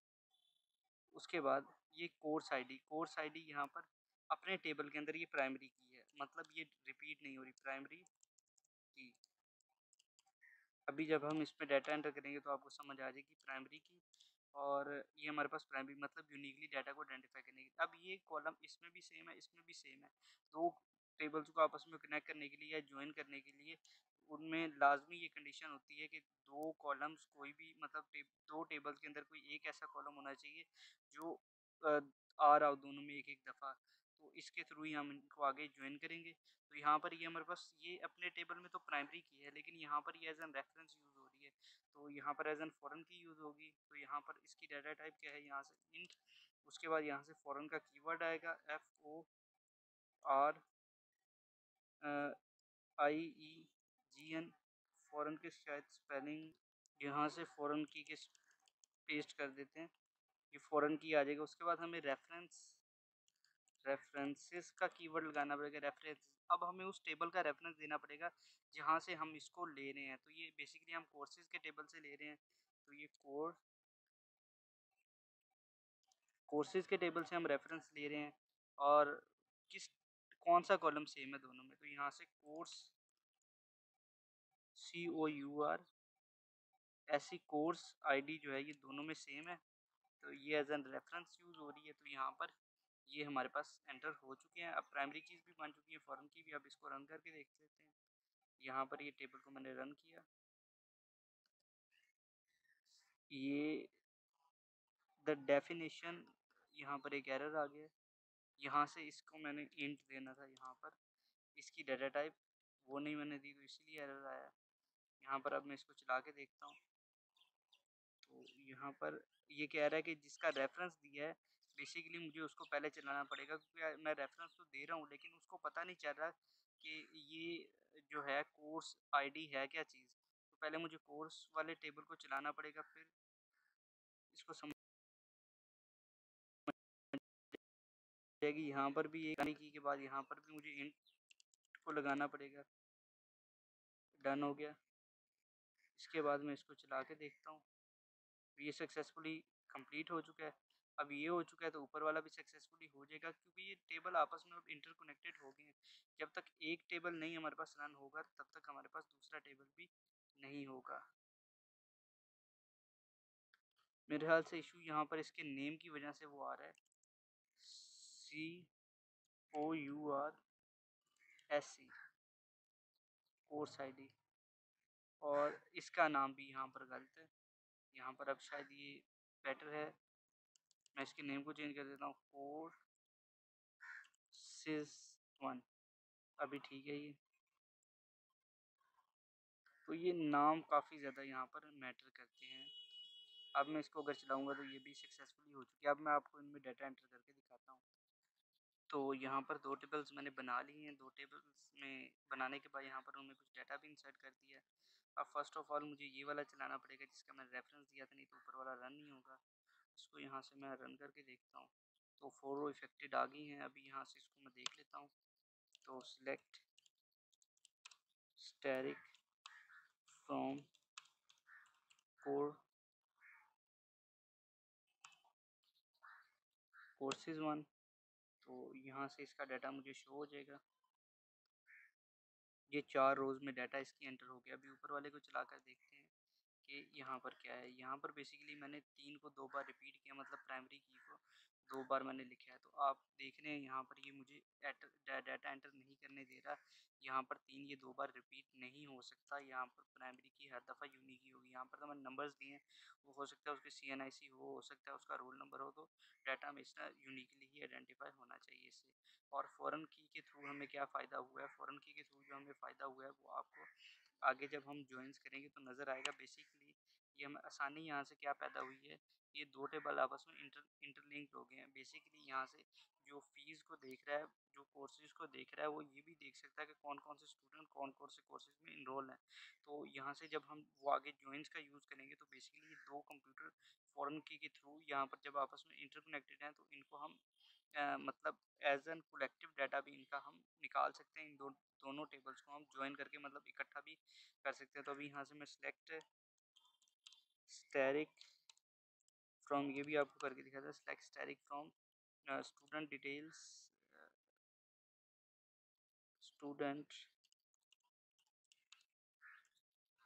ऊपर से इसका नाम कॉपी कर देते। एक तो इसका नाम बहुत ज़्यादा बड़ा है, कंट्रोल सी करके यहाँ से इसका नाम भी चेंज कर देते हैं। तो अभी मैं इसको अगर सिलेक्ट करूँगा तो यहाँ से ये मेरे पास ये डाटा एंटर हो जाएगा। बेसिकली अभी तो आपको ये समझ नहीं आई कि फ़ॉरेन की का हुआ क्या है। ये तो हमारे पास बेसिकली 2 टेबल्स बन गए जिनमें हमारे पास डाटा एंटर हो गया। तो इसका हमें फ़ायदा क्या है? फ़ायदा आगे जब हम अभी इसके बाद जॉइन्स करने लगे हैं तो आपको पता चल जाएगा ये 2 टेबल जब आपस में इंटरकनेक्टेड होते हैं, इंटरलिंक्ड होते हैं, तो उनको जॉइन जब हम करते हैं तो उनका एक ही टाइम पे यहाँ पर अभी तो ये इसका डाटा शो हो रहा है, लेकिन यहाँ पर कुछ मैं इसके कॉलम भी शो कर सकता हूँ, कुछ नेक्स्ट टेबल के कॉलम भी शो करता हूँ। मतलब एक साथ उन दोनों के डाटा को मैं व्यू कर सकता हूँ, यूज़ भी कर सकता हूँ जॉइंस के थ्रू। तो इसका जॉइंस को कि एसक्यूएल में जॉइंस क्या होते हैं, कैसे काम करते हैं, इनका हमें क्या बेनिफिट है, तो चलें फिर देख लेते हैं। The SQL joins clause is used to combine records from 2 और more tables in a database. के डेटाबेस में अब हमारे पास जो डेटाबेस है इसमें एक एक टेबल तो होता नहीं है, मल्टीपल टेबल्स होते हैं। उनके रिकॉर्ड को जब हमें कंबाइन करना होता है तो उसके लिए हम जॉइंस का यूज़ करते हैं। One record in both the tables must be same, मतलब कि उन टेबल्स को जॉइन करने के लिए एक पर्टिकुलर हमारे पास कंडीशन है, वो ये है कि उन 2 टेबल्स के अंदर एक कोई ऐसा कॉलम होना चाहिए जो दोनों टेबल में हो, तभी उनको जॉइन कर पाएँगे। बेसिकली फॉरेन की का होना ज़रूरी है। फॉरेन की को हमने पिछले अपने पॉइंट में डिस्कस किया हुआ है कि फॉरेन की क्या होती है। फॉरेन की तो फॉरेन की होगी तो जॉइन्स लगेंगे, नहीं तो नहीं लगेंगे। तो यहाँ पर अभी इसके कुछ टाइप्स को देखने से पहले हम सीक्वल में जाकर मैंने आपके लिए एक 2 टेबल यहाँ पर क्रिएट किए हुए हैं, एक स्टूडेंट का, एक कोर्सेज़ का। तो यहाँ पर बेसिकली इन 2 के थ्रू हम यहाँ पर जितना भी काम होगा, वो यहाँ पर करने वाले हैं। तो अब यहाँ पर जॉइन की टाइप बताकर आपको उसके बाद मैं जॉइन्स को लगाकर भी यहाँ पर दिखाऊँगा। सबसे पहली टाइप है inner join. Inner join used only to join the record that is same in both the tables. Inner join की आप ये समझ लें कि ये जो एरिया है इसका वो सिलेक्टेड है और ये जो एरिया है वो रिजेक्टेड है। तो सिलेक्टेड एरिया में मतलब ये जो कॉमन एरिया है यहाँ पर, ये वाला, ये बिटवीन जो इसके एरिया है दोनों टेबल्स का, ये जो बिटवीन वाला दरमियान वाला एरिया है यही सिर्फ सिलेक्ट होगा। इसका जो अनकॉमन एरिया है वो भी नहीं होगा और इसका जो अनकॉमन एरिया है वो भी यहाँ पर सिलेक्ट नहीं होगा। तो अभी ये इसको इनर जॉइन लगा कर ना हम देखते हैं टेबल में कि ये कैसे काम करता है। इन दोनों को कर लिया मैंने यहाँ पर सिलेक्ट, दोनों टेबल जो बने थे, तो ये 2 टेबल दोनों आपको ऊपर नीचे शो हो रहे होंगे। ऊपर वाला जो टेबल है वो स्टूडेंट का है, नीचे वाला जो टेबल है वो कोर्सेज़ का है। तो अभी हम यहाँ पर इनर जॉइन लगाने वाले हैं। तो जो कॉमन डाटा दोनों के बिटवीन होगा वो हमारे पास डाटा होगा, वो डाटा हमारे पास यहाँ पर शो होगा, जो दोनों टेबल्स में होगा। यहाँ पर आप देख सकते हैं कि 2 स्टूडेंट ऐसे हैं जिन्होंने कोई कोर्स ही नहीं उठाया होगा और यहाँ पर एक आधा कोर्स शायद मैंने वो लिया हुआ है जो किसी बच्चे ने नहीं उठाया हुआ। तो बेसिकली अनकॉमन और कॉमन डाटा यहाँ पर आ रहा है, जिनको हम आगे जॉइंस की जो सारे जॉइंस हैं वो जब फुल जॉइन लगाएंगे तो वो आपको पूरा नज़र आएगा। अभी के लिए सिर्फ कॉमन नज़र आएगा। तो यहाँ पर सबसे पहले सिलेक्ट का कीवर्ड आएगा, select static from, first table का नाम यहाँ पर, इसको हम कॉपी कर लेते हैं, कंट्रोल सी, और किस में से सिलेक्ट करवाना है, यहाँ से। स्टैटिक नहीं करवाते, सब ही के सब हमें नहीं चाहिए, हमें कुछ सिलेक्टेड रिकॉर्ड चाहिए। तो यहाँ पर मैं इसके आगे अगर मैं डॉट लगाऊंगा तो इसके वो एट्रीब्यूट वो मुझे दे देगा जो मैं यूज़ कर सकता हूँ। लेट्स सपोज मुझे उसका स्टूडेंट का आईडी नहीं चाहिए, मुझे सिर्फ उसका नेम चाहिए। उसके अलावा यहाँ पर फिर मैं कॉपी करता हूँ, डॉट लगाता हूँ, नेम चाहिए मुझे उसका, यहाँ से आईडी ले ही लेते हैं। उसके बाद यहाँ से थर्ड एक और चीज़ यहाँ से पकड़ लेते हैं इस टेबल से कि मुझे उसकी सिटी चाहिए। ओके, इस टेबल से मुझे इतना कुछ ही चाहिए। डन। अभी उसके बाद यहाँ पर मैं सेकंड वाले टेबल से कुछ एट्रीब्यूट्स को लेना चाहता हूँ। सेकंड वाले टेबल से भी कुछ एट्रीब्यूट्स को लेना चाहता हूँ, तो यहाँ पर इसको पेस्ट करके डॉट अगर मैं लगाऊंगा, ये दूसरे पेज में काम नहीं करता क्या? एक मिनट, इसके आगे ही कर लेते हैं। यहाँ से कॉमा लगा के, यहाँ से अभी कंट्रोल भी, अभी यहाँ पर मैं डॉट लिखूंगा। अभी भी नहीं आ रहे उसके एट्रीब्यूट्स। कोर्स डॉट, ये देखें उसके एट्रीब्यूट भी अब हमें शो होना स्टार्ट हो गए हैं। यहाँ से कोर्स आईडी और कोर्स नेम मुझे चाहिए, तो यहाँ से कंट्रोल वी और डॉट लगा के मुझे कोर्स नेम भी चाहिए और उसकी फ़ी भी चाहिए। बेसिकली यहाँ से उसके आगे डॉट लगा के मुझे वो एट्रीब्यूट मैं लिख रहा हूँ जो मुझे चाहिए टेबल के अंदर। जो इस टेबल के, जो जिस टेबल के हैं उसके आगे डॉट लगाएंगे वो हमारे पास आ जाएंगे, वो हम सिलेक्ट कर लेंगे। अभी फ्रॉम का कीवर्ड लिख के किस टेबल से, फर्स्ट टेबल का ही नाम आएगा। फर्स्ट टेबल का नाम क्या था हमारे पास, यहाँ से हम कॉपी कर लेते हैं फर्स्ट टेबल का नाम, कंट्रोल सी, 5 आगे फुल डाल देंगे। ये देखिए, ये अब हो गया हमारे पास। अब इसके आगे इनर जॉइन का कीवर्ड आएगा। इनर, इनर जॉइन आपने करना किसके साथ है, तो सेकंड टेबल का नाम लिखना पड़ेगा। यहाँ पर बेसिकली ये जो ऊपर काम किया ये वही, मतलब ये कोई नया काम नहीं हमने किया, ये सिर्फ डॉट डॉट लगा के जो जो एट्रीब्यूट हमें चाहिए ना, हमने सिर्फ उनको लिया है। यहाँ पर ये करने के बाद इनर जॉइन लगा दिया। अब ऑन का कीवर्ड आएगा। ऑन के बाद वो जो दो एट्रीब्यूट दोनों टेबल्स में सेम थे वो हमें देने पड़ेंगे। तो सबसे पहले इसका एट्रीब्यूट देते, कंट्रोल सी करके इसके एट्रीब्यूट को लेते हैं, उसके आगे डॉट लगाते हैं। क्या आईडी, कोर्स आईडी सेम है, इज इक्वल करके अभी ये सेकंड वाले को कोर्सेज इसको उठाते हैं, यहाँ से इसको पकड़ के यहाँ से पेस्ट करके यहाँ से अगर डॉट लगाएंगे तो यहाँ पर भी कोर्स आईडी सेम है। अब अगर हम इनके ऊपर इनर जॉइन लगाते हैं तो यहाँ से हमारे पास क्या रिजल्ट इसका आएगा, यहाँ पर तो बहुत सारे एरर्स। तो यहाँ से अब आप देख रहे हैं, यहाँ से ये टेबल ज्वाइन हो चुका है और ज्वाइन होने के बाद जो डाटा दोनों में कॉमन था, मतलब 4 स्टूडेंट का, अब यहाँ पर टेबल में अगर आप देखें, मैं इसको अगर सेपरेटली रन करके देखता हूँ तो यहाँ पर 5 मेरे पास कोर्सेज हैं, लेकिन रिकॉर्ड सिर्फ 4 का शो हो रहा है क्योंकि 4 का रिकॉर्ड कॉमन है। और यहाँ पर 2 स्टूडेंट मेरे पास इस टेबल में ऐसे हैं जो कोई कोर्स नहीं पढ़ रहे, तो सिर्फ 4 स्टूडेंट का रिकॉर्ड मुझे मिला है। तो इस तरीके से इनर जॉइन जो हमें इन बिटवीन कॉमन होता है वही हमें निकाल के देता है। उसके बाद हमारे पास लेफ़्ट जॉइन आ जाता है, बिल्कुल यही। ये left join it select the left arc, मतलब लेफ़्ट हमारे पास ये वाला होता है। तो ये जो फर्स्ट हमारे पास होता है लेफ़्ट वाला, इसको तो कम्प्लीटली सिलेक्ट करता है, फुली कॉमन एरिया भी। और राइट वाले से सिर्फ कॉमन एरिया को उठाता है, राइट से सिर्फ कॉमन एरिया और लेफ़्ट अपना पूरा उठाता है। तो इसको बेसिकली यहाँ पर अभी लेफ़्ट हम लिखने वाले हैं, तो लेफ़्ट जॉइन, तो फिर देखते हैं कि क्या होता है। अब लेफ़्ट जॉइन जब हम लिखेंगे तो वो स्टूडेंट्स जिन्होंने कोई कोर्स नहीं उठाया होगा वो भी आ जाएंगे, यहाँ पर इंक्लूड हो जाएंगे, क्योंकि लेफ़्ट से वो रिकॉर्ड सारा उठा रही है। देखिए नाम और एडम दोनों आगे, नाल कोड इन्होंने कोई नहीं उठाया, कोड की इनकी फ़ी भी कोई नहीं है, ठीक है। ये सिलेक्टेड हो गए हैं प्रॉपरली। लेकिन लेफ़्ट से देखे सब आ गया है, लेफ़्ट से सारा आ गया है, लेकिन राइट वाले टेबल से अभी भी 2 कोर्सेज़, मतलब वो जो कोर्स था एक गायब है। तो राइट वाले से सिर्फ कॉमन डाटा है हमारे पास। राइट वाला यहाँ पर हमारे पास कोर्सेज़ का टेबल है, लेफ़्ट वाला स्टूडेंट का है।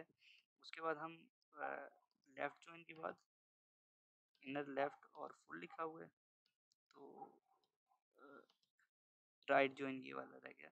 राइट जॉइन थोड़ा नीचे चल गया। राइट में बेसिकली ये होता है कि राइट वाला सारा आ जाता है, और राइट राइट वाला बेसिकली ये होता है, राइट वाला सारा आ जाता है और लेफ्ट वाले में से सिर्फ कॉमन आता है। तो इसको भी यहाँ पर करके देख लेते हैं।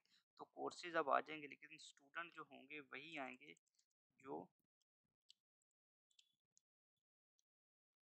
कोर्सेज में इनरोल होंगे, क्योंकि यहाँ से राइट जॉइन लग चुका है। अब ये देखें, यहाँ से अब राइट वाला सारा सिलेक्ट हो गया, यहाँ से नल नल दो सिलेक्ट हो चुका है सारा। तो राइट वाला सारा रिकॉर्ड हमारे पास आ चुका है, डी डी डी ये भी आ चुका है हमारे पास, मतलब ये कोर्स हमारे पास कम्प्लीटली आ चुका है, कोर्स आईडी, लेकिन उसका कोई स्टूडेंट नहीं है, लेकिन फिर भी वो हमारे पास कोर्स आ चुका है। तो इससे हमारा राइट का प्रॉपरली पूरा सिलेक्ट हो गया। इसके बाद लास्ट हमारे पास है, वो हमारे पास इसकी टाइप है फुल जॉइन। फुल जॉइन में हमारे पास बेसिकली क्या होता है, जो कॉमन है जो अनकॉमन है सारा का सारा सिलेक्ट हो जाता है, कुछ भी नहीं बचता पीछे। तो इसको सिलेक्ट करके देखते हैं यहाँ से। तो आप ये देख लें कि जो कोर्स था वो भी हमारे पास आ गया है, और जो स्टूडेंट हमारे पास जिन्होंने कोर्स नहीं भी पिक किए थे वो भी आ गया। तो सबका सब रिकॉर्ड हमें ये शो हो गया। इस तरीके से जॉइंट्स की जितनी टाइप्स हैं इनको हमने कवर कर लिया है। जॉइंस के बाद जिस टॉपिक को हम कवर कवर करने जा रहे हैं वो हमारे पास स्टोर प्रोसीजर होने वाला है। तो store procedure are like user defined function. User defined function हमारे पास बेसिकली वो फंक्शंस होते हैं जिनको यूज़र खुद डिफाइन करता है। यूज़र डिफाइन करता है तो उसमें बेसिकली हमारे पास क्या होता है, उसमें कुछ लाइन ऑफ कोड या लाइन ऑफ क्वेरीज वो डालता है और उन क्वेरीज को हम बार बार यूज़ कर सकते हैं। मतलब वो जब भी हमें उस फंक्शनैलिटी को जो उस क्वेरी के थ्रू परफॉर्म हो रही हो, हमें उसको बार बार यूज़ करना है, उसको मल्टीपल टाइम यूज़ यूज़ करना है, उसकी बार-बार हमें ज़रूरत पड़ती है, तो उसका हम एक स्टोर प्रोसीजर बना लेंगे। और स्टोर प्रोसीजर बनवाने के बाद कुछ होगा ये कि जब भी हमें उसकी ज़रूरत पड़ेगी तो सिर्फ़ उसका नाम लिखना पड़ेगा और उसका नाम लिख के हम उसको एग्ज़ीक्यूट करेंगे तो वो सारी फ़ंक्शनैलिटीज़ जो वो पूरी क्वेरी परफ़ॉर्म करती है वो एक लाइन लिखने से हमारी परफ़ॉर्म हो जाएगी। इससे बेसिकली रीयूज़ेबिलिटी बढ़ती है, रीडेबिलिटी हमारे पास बढ़ती है। तो यहाँ पर इसको देख लेते हैं एसक्यूएल के अंदर ये कैसे काम करती है। तो एसक्यूएल के अंदर यहाँ पर मैंने एक पहले ही डेटाबेस बना कर रखी है। यहाँ से मैं इसको यूज़ कर लेता हूँ, डेटाबेस को भी मास्टर सेलेक्ट है यहाँ से, यूज़ स्टूडेंट्स, न्यू स्टूडेंट्स, तो ये इस डेटाबेस को अब यूज़ कर लेगा। नेक्स्ट अब मैं इस टेबल को यहाँ पर रन करके दिखाता हूँ। तो यहाँ से आप देख सकते हैं कि कुछ 10 स्टूडेंट के डाटा को मैंने एंटर किया है। तो यहाँ से अब मैं एक स्टोर प्रोसीजर बनाऊँगा। तो सबसे पहले स्टोर प्रोसीजर बनाने के लिए मुझे क्रिएट का कीवर्ड लिखना पड़ेगा, क्रिएट, और उसके बाद प्रोसीजर पूरा लिख सकता हूँ। जब प्रो लिखूँगा तो उससे भी काम चल जाएगा, प्रो सीजर ही पूरा मैं लिख देता हूँ। उसके बाद यहाँ से उसका नाम, तो यहाँ से std db इसका टू, इसका कुछ भी नाम हम लिख सकते हैं अपनी मर्जी। उसके बाद एज का कीवर्ड आएगा। एज के बाद यहाँ से हमारे पास उस स्टोर प्रोसीजर की बॉडी आएगी जो बिगिन से स्टार्ट होगी और एंड पर ख़त्म होगी। तो ये हमारे पास उसकी बॉडी आ गई। तो यहाँ पर आप कोई भी क्वेरी हम लिखेंगे तो उसको मल्टीपल टाइम हम यूज़ कर सकते हैं। तो लेट्स सपोज मैं यहाँ से क्वेरी लिखता हूँ, select all from students where students, student है शायद, ये स्पेलिंग मैंने डाटा टेबल की गलत लिख दी है, स्टूडेंट अभी ठीक है। Select all from student where S T D, age जो है हमारे पास, ये हमारे पास ग्रेटर देन है और इक्वल है यहाँ से 21 के। तो ये क्वेरी मैंने यहाँ पर लिख लिया। अब मैं इसको एग्जीक्यूट करता हूँ यहाँ पे, तो कमांड रन सक्सेसफुली। तो मुझे इसको अब मुझे इसको लेट्स सपोज अगर दोबारा यूज़ करना है तो यहाँ से सिंपली इसके नाम को मैं कॉपी करता हूँ, कंट्रोल सी, यहाँ पर मैं इसके नाम को पेस्ट करता हूँ। अब मैं इसको एग्जीक्यूट करता हूँ। तो आप देख रहे होंगे कि जिनकी भी एज 21 से अबव है वो वाले इसने दे दिए हैं। यहाँ पर 10 के 10 स्टूडेंट, 10 में से 9 स्टूडेंट का डाटा इसने नहीं, 10 के 10 स्टूडेंट का डाटा ही, क्योंकि हमने 20 से अबव सबकी एज रखी थी तो 21 से अभी यहाँ से चेंज अभी इसको कर देते हैं 22। तो यहाँ से अभी शायद ये काम नहीं करेगा क्योंकि हमने इसको एक दफ़ा क्रिएट कर लिया हुआ है। उसको 21 ही रहने देता। आप इसको अपनी मर्ज़ी से कोई भी क्वेरी जिसको हमने मल्टी टाइम यूज़ करना हो तो उसके लिए हम ये कहते हैं। अब इसका नाम चेंज कर देते हैं। यहाँ से इसको मैं 3 का नाम दे देता हूँ। यहाँ से भी इसको 3 का नाम दे के मैं यहाँ से अब इसको कुछ पैरामीटर्स देने वाला हूँ और पैरामीटराइज स्टोर प्रोसीजर कैसे काम करते हैं वो आपको दिखाने वाला। तो यहाँ पर हम उन पैरामीटर्स को डिफाइन करते हैं जिनको हमें यूज़ करना होता है। तो यहाँ से सबसे पहले मैं एक आईडी पैरामीटर यूज़ करूँगा, उसकी टाइप में यहाँ से इंट रखने वाला हूँ। सेकंड मुझे वॉचर में चाहिए और वॉचर 20 में यहाँ से मुझे नेम चाहिए। मैं चाहता हूँ कि मैं कोई भी नेम और आईडी किसी की भी दूँ और मुझे उसका सारा रिकॉर्ड मिल जाए पैरामीटर्स के अंदर। तो इससे होगा ये कि बार बार हमें क्वेरी नहीं लिखनी पड़ेगी, रिकॉर्ड में नहीं लिखना पड़ेगा। सिर्फ उसका नाम लिख के उसके आगे 2 पैरामीटर्स देने होंगे, उस स्टूडेंट का सारा रिकॉर्ड हमारे पास आ जाएगा। तो यहाँ से मैं एट द रेट करके उसको नेम रख देता हूँ। आप कोई मर्ज़ी, उसकी जो मर्ज़ी एट्रीब्यूट्स यहाँ पर हैं आप उसको यूज़ कर सकते हैं। यहाँ से सिटी का भी यूज़ कर सकते हैं, नेम का भी मैंने आईडी और नेम का यूज़ किया। अभी यहाँ से नीचे डिफ़ाइन करना पड़ेगा ऊपर वाली चीज़ों को नीचे के हिसाब से। तो यहाँ से सबसे पहले वो साइड आएगी जो ऊपर हमने एक्चुअल पैरामीटर्स थे, मतलब एक्चुअल जो हमने नाम रखे थे कि जो स्टूडेंट नेम है वो हमारे पास होगा एट द रेट नेम के, और दरमियान में एंड का कीवर्ड आएगा और एंड के बाद यहाँ से आएगा std हमारे पास जो id है। अभी यहाँ सबसे पहले पैरामीटर मैंने थोड़ा बहुत आगे पीछे उसके पैरामीटर्स को कर दिया, कोई इसका कोई इशू नहीं है। तो और ये @id के डन हो गया। तो यहाँ से अब मैं इसको एग्जीक्यूट करके देखता हूँ कि इसमें कोई एरर तो नहीं है। उसके बाद इस क्वेरी को हम रन करके देखेंगे। तो यहाँ से कुछ एरर्स आ रहे हैं। यहाँ पे एक कोमा मैंने लगाया हुआ था, शायद उसकी वजह से एरर आ रहा था।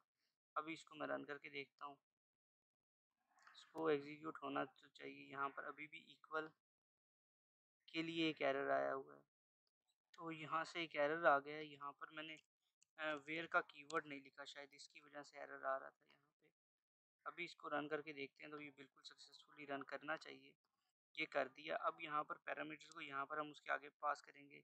यहाँ पर मैंने पैरामीटर्स को भी मतलब चेंज करके देखा कि एरर क्या था। मुझे बाद में पता चला कि मैंने वेयर का कीवर्ड नहीं लिखा था, तो मैंने पैरामीटर्स को भी चेंज किया। आप पहले की पहले पैरामीटर्स के साथ भी करेंगे तो हो जाएगा। कोई इशू हो तो उसको कमेंट में आप लिखते हैं, तो मैं उसको सॉर्ट आउट कर दूँगा। यहाँ से अभी मैं पैरामीटर्स को देने वाला हूँ, तो यहाँ से मैं उस टेबल को खोल लेता हूँ और वहाँ से पैरामीटर्स को, किसी भी पैरामीटर को देकर देखता हूँ क्या ये रन करता है सही तरह से कि नहीं। डन है। अभी यहाँ से मैं पैरामीटर्स के अंदर देने वाला हूँ। सबसे पहला पैरामीटर था यहाँ से आईडी, तो आईडी में लेट्स सपोज कहता हूँ कि 4 है। और उसके बाद यहाँ से सेकंड पैरामीटर जो मैं देता हूँ, और वो मैं कहता हूँ यहाँ से 4 का नाम है एडम। एडम तो ये मैं देता हूँ। तो यहाँ से अब मैं इसको एग्जीक्यूट करता हूँ, तो उसने एडम का रिकॉर्ड दे दिया। बेसिकली यहाँ पर जिस भी स्टूडेंट का मैं रिकॉर्ड यहाँ पे इंसर्ट करूँगा थ्रू पैरामीटर्स, वो सारी क्वेरी मुझे बार बार लिखनी नहीं पड़ेगी। ये सारी क्वेरी, अभी तो ये 1 लाइन की क्वेरी हो सकता है, ये 10 लाइन की क्वेरी होती, कोई लेंथी क्वेरी होती, तो मुझे बार बार लिखने की जरूरत ना पड़ती। सिर्फ कुछ पैरामीटर्स में पास करता, सिर्फ उसका नाम लिखता, तो वो सारे फंक्शनैलिटी जो उस प्रोसीजर के अंदर डिफाइन थी वो यहाँ पर मैं आराम से कर सकता था। पॉइंट हम जिसको कवर करने जा रहे हैं वो उनका ट्रिगर है। तो देख लेते हैं ये ट्रिगर क्या होता है। A trigger is a procedure that is executed automatically. एक ऐसा प्रोसीजर है, या फिर इसको एक स्पेशल टाइप का स्टोर प्रोसीजर भी बोल सकते हैं, जो कि ऑटोमेटिकली एग्जीक्यूट होता है when a specific event occur in a table. जब किसी टेबल के अंदर हमारे पास कोई स्पेसिफिक इवेंट, या जैसे इंसर्शन, डिलीशन, अपडेशन, कोई भी इवेंट हमारे पास परफॉर्म होता है, तो उसके लिए हमारे पास ऑटोमेटिकली काम कर देता है। मेन इंसर्शन, डिलीशन और स्पेसिफिक इवेंट परफॉर्म, जब भी कुछ स्पेसिफिक इवेंट परफॉर्म होता है, जब हमने स्टोर प्रोसीजर को देखा था तो उनको हमें एग्जीक्यूट की कमांड लेकर उनके नाम के साथ लेकर उसको एग्जीक्यूट करना पड़ता था, या फिर उसका नाम को हमें एग्जीक्यूट करना पड़ता था, फिर जाकर वो चलते थे। लेकिन ये ऑटोमेटिकली हम जब इसको डिफाइन कर देते हैं किसी इवेंट के लिए, तो इसके लिए ऑटोमेटिकली चल जाता है। तो यहाँ पर हम इसकी क्वेरीज को देख लेते हैं। यहाँ पर एक मैंने पहले ही टेबल क्रिएट करके रखा हुआ है टीपी स्टूडेंट 1 नाम से, और यहाँ पर सबसे पहले एक हम ट्रिगर बनाते हैं जो कि हमें एक मैसेज प्रिंट करके देगा कि मतलब जैसे पहले लिखा आता था ना 1 रो इफेक्टेड, तो उसके अलावा अगर हमें कोई मैसेज चाहिए जब हमारे पास कोई इवेंट परफॉर्म हो, तो उसके लिए यहाँ पर एक ट्रिगर बना लेते हैं। तो क्रिएट क्रिएट ट्रिगर आएगा, TRI ट्रिगर, और उसके बाद ट्रिगर का नाम, तो टीबी स्टूडेंट टेल। और हम ये ऑन किस टेबल के ऊपर बनाया, ऑन का कीवर्ड आएगा। ये मैंने इसका नाम लिखा है, ये कोई भी हो सकता है। ऑन के बाद हमें उस टेबल का नाम देना पड़ेगा। इसके ऊपर ये स्टोर प्रोसीजर लगाना चाहते हैं, तो यहाँ पर, और यहाँ पर ये ट्रिगर लगाना चाहते हैं, तो उस टेबल का नाम आ जाएगा। उसके बाद उसके आगे आएगा कि हमें इवेंट कौन सा परफॉर्म करवाएं। तो मैं लेट्स को डिलीट के लिए बनवा देता हूँ कि जब भी कोई डिलीशन हो तो ये एक मैसेज हमें प्रिंट कर देते हैं। उसके बाद जैसे हम सोर्स चीज़ में करते हैं, एज बिगिन और एंड का कीवर्ड आएगा, बिगिन और एंड का कीवर्ड आएगा, और इसके दरमियान में इसकी बॉडी आएगी। तो हमें अगर वन रो इफेक्ट के अलावा कुछ और प्रिंट करवाना है, तो यहाँ पर उसके लिए क्या है, प्रिंट का कीवर्ड लिखेंगे, और उसके बाद student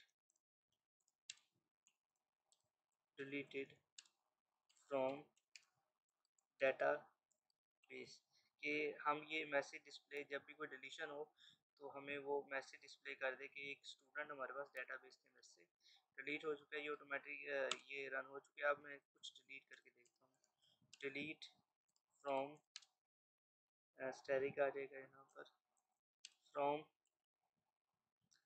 TBL TBL student 1 where ID से डिलीट कर देते हैं, जहाँ पर आईडी हमारे पास STD आईडी, STD जो हमारे पास आईडी है, वो हमारे पास जहाँ पर 2 है वहाँ उस स्टूडेंट का डाटा हमें नहीं चाहिए डेटाबेस के अंदर। तो इसको यहाँ से मैं रन करके देखता हूँ। तो सिंटैक्स नियर स्टैटिक, तो यहाँ पर इसमें स्टैटिक नहीं आता। तो यहाँ पर अब मैं इसको चला कर, तो ये देखें हमें वन रो इफेक्ट तो आ गया लिखा, लेकिन जब भी डिलीशन का इवेंट परफॉर्म हुआ है उन्होंने हमें एक साथ ये ट्रिगर भी शो करवा दिया है, उसमें हमने ये मैसेज डिस्प्ले करवाया है। अब यहाँ पर इसके बाद यहाँ पर ये तो हमारे पास हो गया। तो अब हम देखेंगे कि हमारे पास ये जो डाटा होता है, ये हमारे पास जो भी हम इंसर्ट या डिलीट करते हैं, ये हम किसी और टेबल के अंदर, एक हमारे पास वर्चुअल टेबल होता है उसके अंदर हमारे पास ये डाटा चला जाता है। उस टेबल के अंदर हम डाटा को कैसे भेजते हैं उसको हम यहाँ पर देखने वाले, जिसको हम अगली जो हम क्वेरी लिखेंगे, जहाँ पर हम इस टेबल के अंदर से जो भी हमारे पास रिकॉर्ड होगा उसको एक सेकंड टेबल के अंदर हम मूव करेंगे, जो भी लेट्स सपोज इंसर्ट हो रहा है, डिलीट हो रहा है, तो एज एन रिकॉर्ड वो वहाँ पर शो होता रहेगा। तो उसके लिए हमें यहाँ पर ये देखना पड़ेगा कि कैसे हम वहाँ पर भेजते हैं। तो इंसर्टेड और डिलीटेड नाम के दो टेबल हमारे पास गिवन होते हैं, जो कि वर्चुअल टेबल होते हैं, रियलिटी में एग्जिस्ट नहीं करते। लेकिन वो टेबल्स के अंदर जब भी हम कोई डाटा डिलीट या फिर इंसर्ट करते हैं तो उन टेबल के अंदर चला जाता है। तो उन टेबल के अंदर डाटा को भेजना कैसे है ये अभी हम देख लेते हैं। तो फॉर इंसर्ट कर लेते हैं इसको, और यहाँ से इसका नाम क्रिएट ट्रिगर, ओके इंसर्ट कर दिया। और यहाँ से इवेंट भी अब इंसर्ट कर देते हैं, इंसर्ट कर दिया। अब यहाँ पर सिलेक्ट हमें करके दे वो डाटा जो हमारे पास वर्चुअल टेबल के अंदर जा चुका है। तो स्टैक स्टैरिक फ्रॉम इंसर्टेड के अंदर जो भी हमारे पास डाटा गया है वो हमें शो वो करवा दे। तो अभी हमें पता चलेगा कि इंसर्टेड के अंदर क्या गया है। एक मिनट, यहाँ से इसको मैं inserted select asterisk from inserted, ये एरर यहाँ पर इसलिए आ रहा है क्योंकि इसको यहाँ पर एंड नहीं किया हुआ। अब मैं एंड लिखता हूँ तो उसकी बॉडी कंप्लीट हो गई है, अब ये चलेगा नहीं, ये यहाँ से एग्जीक्यूट होना स्टार्ट होगा। ओके, अब इसको चला कर देखते हैं, इसको भी शायद साथ ही एग्जीक्यूट कर दिया। एक मिनट, यहाँ से अब इसको प्रॉपर मैंने बॉडी को सिलेक्ट कर लिया तो ये इंसर्ट हो गया। अब लेट्स सपोज कोई भी मैं रिकॉर्ड इंसर्ट करता हूँ, यहाँ से इसको कॉपी कर लेते हैं और एक फोर जो है रिकॉर्ड उसको इंसर्ट करके देखते हैं। तो वो जो हमारे पास इंसर्टेड टेबल के अंदर वर्चुअल टेबल के अंदर वैल्यू गई होगी वो हमें शो कर देगा। तो यहाँ पर लेट्स सपोज यहाँ पर हमें 4 चाहिए, यहाँ से हमें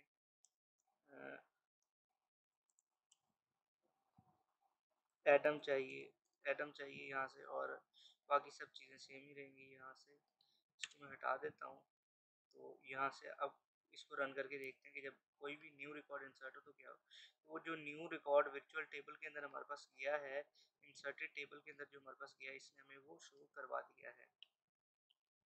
इसी तरीके से जैसे ये इंसर्टेड टेबल है, यहाँ पर डिलीटेड नाम का भी टेबल होता है। जब हम डिलीट करते हैं तो वो सारी वैल्यूज उसके अंदर डिलीट हो जाती हैं। तो अब हम अपने क्वेरी को लिखने वाले हैं उसको, जिसके अंदर ये सिर्फ एक रिकॉर्ड हमें, लेट्स सपोज हमने दूसरा स्टूडेंट एंटर किया तो उसका रिकॉर्ड हमें दिखाएगा, पिछले रिकॉर्ड का कोई अता पता नहीं रहता। तो अगर हमें इसको एज अ रिकॉर्ड किसी एक और टेबल के अंदर के हमारे पास वो रिकॉर्ड रहे कि कौन कौन सी हमारे पास आईडी के साथ स्टूडेंट डिलीट हो गए हैं, कौन सी आईडी के साथ हमारे पास नए स्टूडेंट्स आए हैं, तो एक अलग डेटाबेस बन जाएगी जिसमें हमारे पास ये इंसर्टेड और डिलीटेड का डाटा होगा। तो उसके लिए हम बनाते हैं। तो यहाँ पर एक अलग मैं न्यू टेबल क्रिएट करूँगा जिसके अंदर ये जो वैल्यूज जो हमारे पास इंसर्टेड या डिलीटेड के थ्रू आई हैं, जो इन टेबल्स के अंदर गई हैं, वहाँ से उठाकर हम उस टेबल के अंदर डालेंगे ताकि हमारे पास एक रिकॉर्ड बन पाए।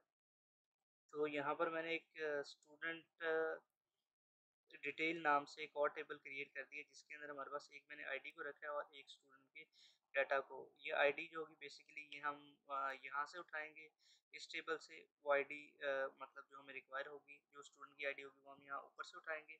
और उसके अलावा जो हमारे पास ये रिकॉर्ड होगा इसको हम इंसर्ट करेंगे इंसर्टेड टेबल के थ्रू। तो इसको स्टार्ट कर देते हैं एक न्यू ट्रिगर क्रिएट करके। तो यहाँ से क्रिएट ट्रिगर आएगा और ट्रिगर का नाम स्टूडेंट डिटेल्स वन, इस नाम से इस हम ट्रिगर को नाम दे देते हैं ऑन। उसी टेबल के आगे लेगा स्टूडेंट वन के ऊपर, के नाम कुछ और था, TBL स्टूडेंट वन, तो TBL स्टूडेंट वन इस टेबल के ऊपर हमें चाहिए। और उसके बाद यहाँ पर एज का कीवर्ड और उसके बाद बिगिन और एंड आएगा यहाँ पर। ये हो गया। अब इस बॉडी के अंदर हम जो भी चीज़ें डिफाइन करेंगे वो करेंगे। तो हमें जो आईडी है अगर उसको सिलेक्ट करवाना है तो आईडी को डायरेक्ट हम उस टेबल से सिलेक्ट नहीं करवा सकते। उसके लिए यहाँ से डिक्लेयर अगर हम एक वेरिएबल कर देंगे, डिक्लेयर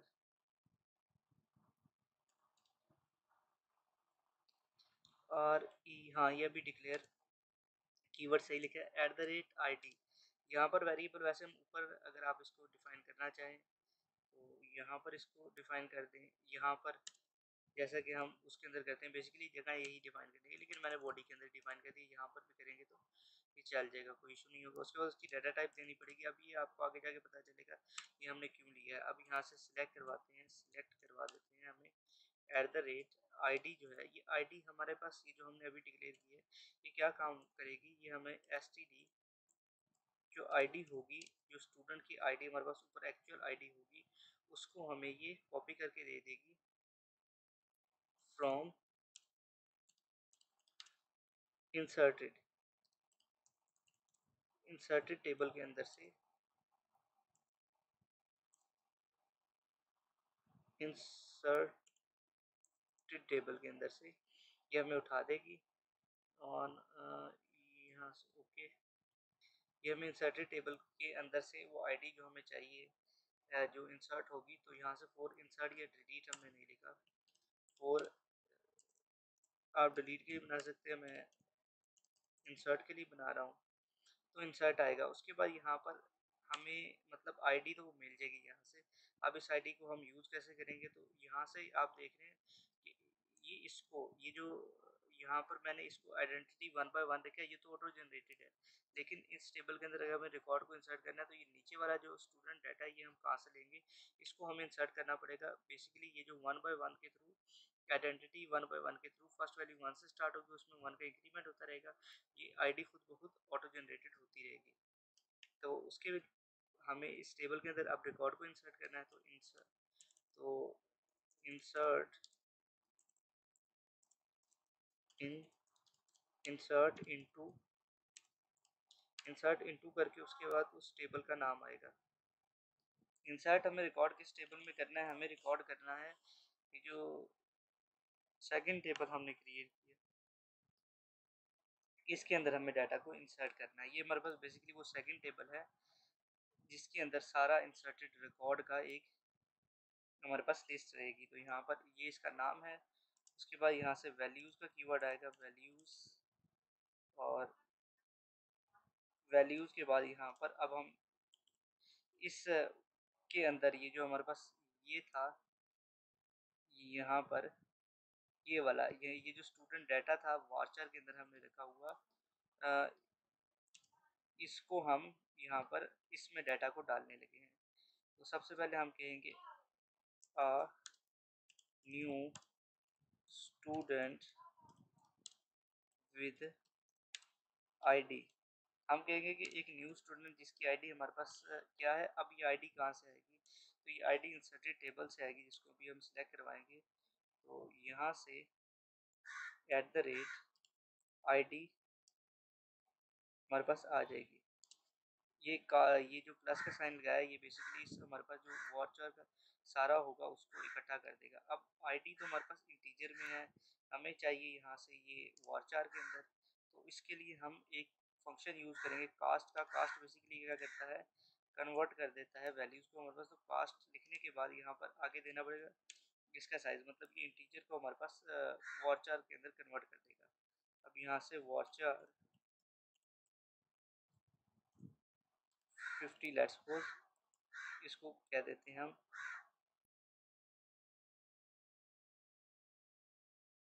और यहाँ पर एक और प्लस का निशान आएगा। तो यहाँ से आईडी भी हमने उठा ली। उसके बाद हम लिखेंगे इसके बाद आएगा, तो उसका डेट एंड टाइम भी हमें मेंशन कर देना चाहिए, किस टाइम हो गया, इज एडेड एट। अब उसका डेट एंड टाइम हमें अगर मेंशन करना है, तो डेट एंड टाइम भी आपको पता है कि हमारे पास गिवन होता है नंबर्स के अंदर, इंटीजर्स के अंदर, तो उसको भी हमें पास्ट के फंक्शन के थ्रू वारचर में कन्वर्ट करना हो, तो यहाँ से एक फंक्शन होता है गेट डेट का, जिसके थ्रू हमें डेट मिलती है। तो यहाँ से ये हमारे पास बंद हो जाएगा, इसको भी आप कन्वर्ट कर देते हैं एज वारचर, यहाँ से 100। अब ये इसकी ब्रैकेट ख़त्म हुई कास्ट वाले की। अब हमें ये बाहर वाली ब्रैकेट, ये वाली ब्रैकेट है, इसको ख़त्म करना है। तो ये हमारे पास अब कंप्लीट हो चुका है। अब इसको रन करके देख लेते हैं कि ये हमारे पास इंसर्टेड के लिए काम करता भी है कि नहीं करता। यहाँ पर मैंने गलती से ये स्टूडेंट ये जो डेटाबेस का नाम था, ये इसकी स्पेलिंग में मिस्टेक कर दी थी, इस वजह से ये हमारे पास एरर है। आपको ये रिकॉर्ड यहाँ से मैं इंसर्ट करके देखता हूँ, और उसके बाद हम इसका रिज़ल्ट देखते हैं कि क्या होता है। तो यहाँ पर एक और मैं रिकॉर्ड को इंसर्ट कर देता हूँ। यहाँ पर लेट्स को लिख देते हैं, किसी फीमेल का नाम लिख देते हैं, और यहाँ पर फीमेल कर देते हैं, फीमेल, और सैलरी को यहाँ से 600। ओके, तो अब यहाँ पर मैंने इंसर्ट कर दिया है। अब मैं इसको चेक करता हूँ, यहाँ से इस टेबल के अंदर इंसर्ट करके यहाँ, तो 4 नाम से शायद पहले ही है वो, तो यहाँ पर 7 नाम का कोई नहीं है, तो 7 को कर देते हैं। आईडी डुप्लीकेट नहीं हो सकती, तो ये 7 पे हमारे पास इंसर्ट हो चुका है। अब मैं इसको उस टेबल के अंदर से देखूंगा जिसके अंदर हमने इसको भेजा था, तो सिलेक्ट स्टैटिक फ्रॉम, यहाँ से हमारे पास ये वाला था टेबल जिसके अंदर हमने वैल्यूज़ को भेजा था। इसको यहाँ से अब मैं रन करके देखता हूँ, तो क्या ये रिकॉर्ड इस टेबल के अंदर जा चुका है कि नहीं जा चुका। तो ये देखें आप कि आईडी, हाँ मतलब आईडी तो हमारे पास ऑटो जनरेटेड आ गई। उसके बाद एसटीडी जो डाटा था हमारे पास, a new student with ID 7 is added at October 17 2022। तो ये हमारे पास जो भी मैसेज था, जो भी हमारे पास डेट थी, हमारे पास सब कुछ आ गया। तो ये होते हैं हमारे पास ट्रिगर्स।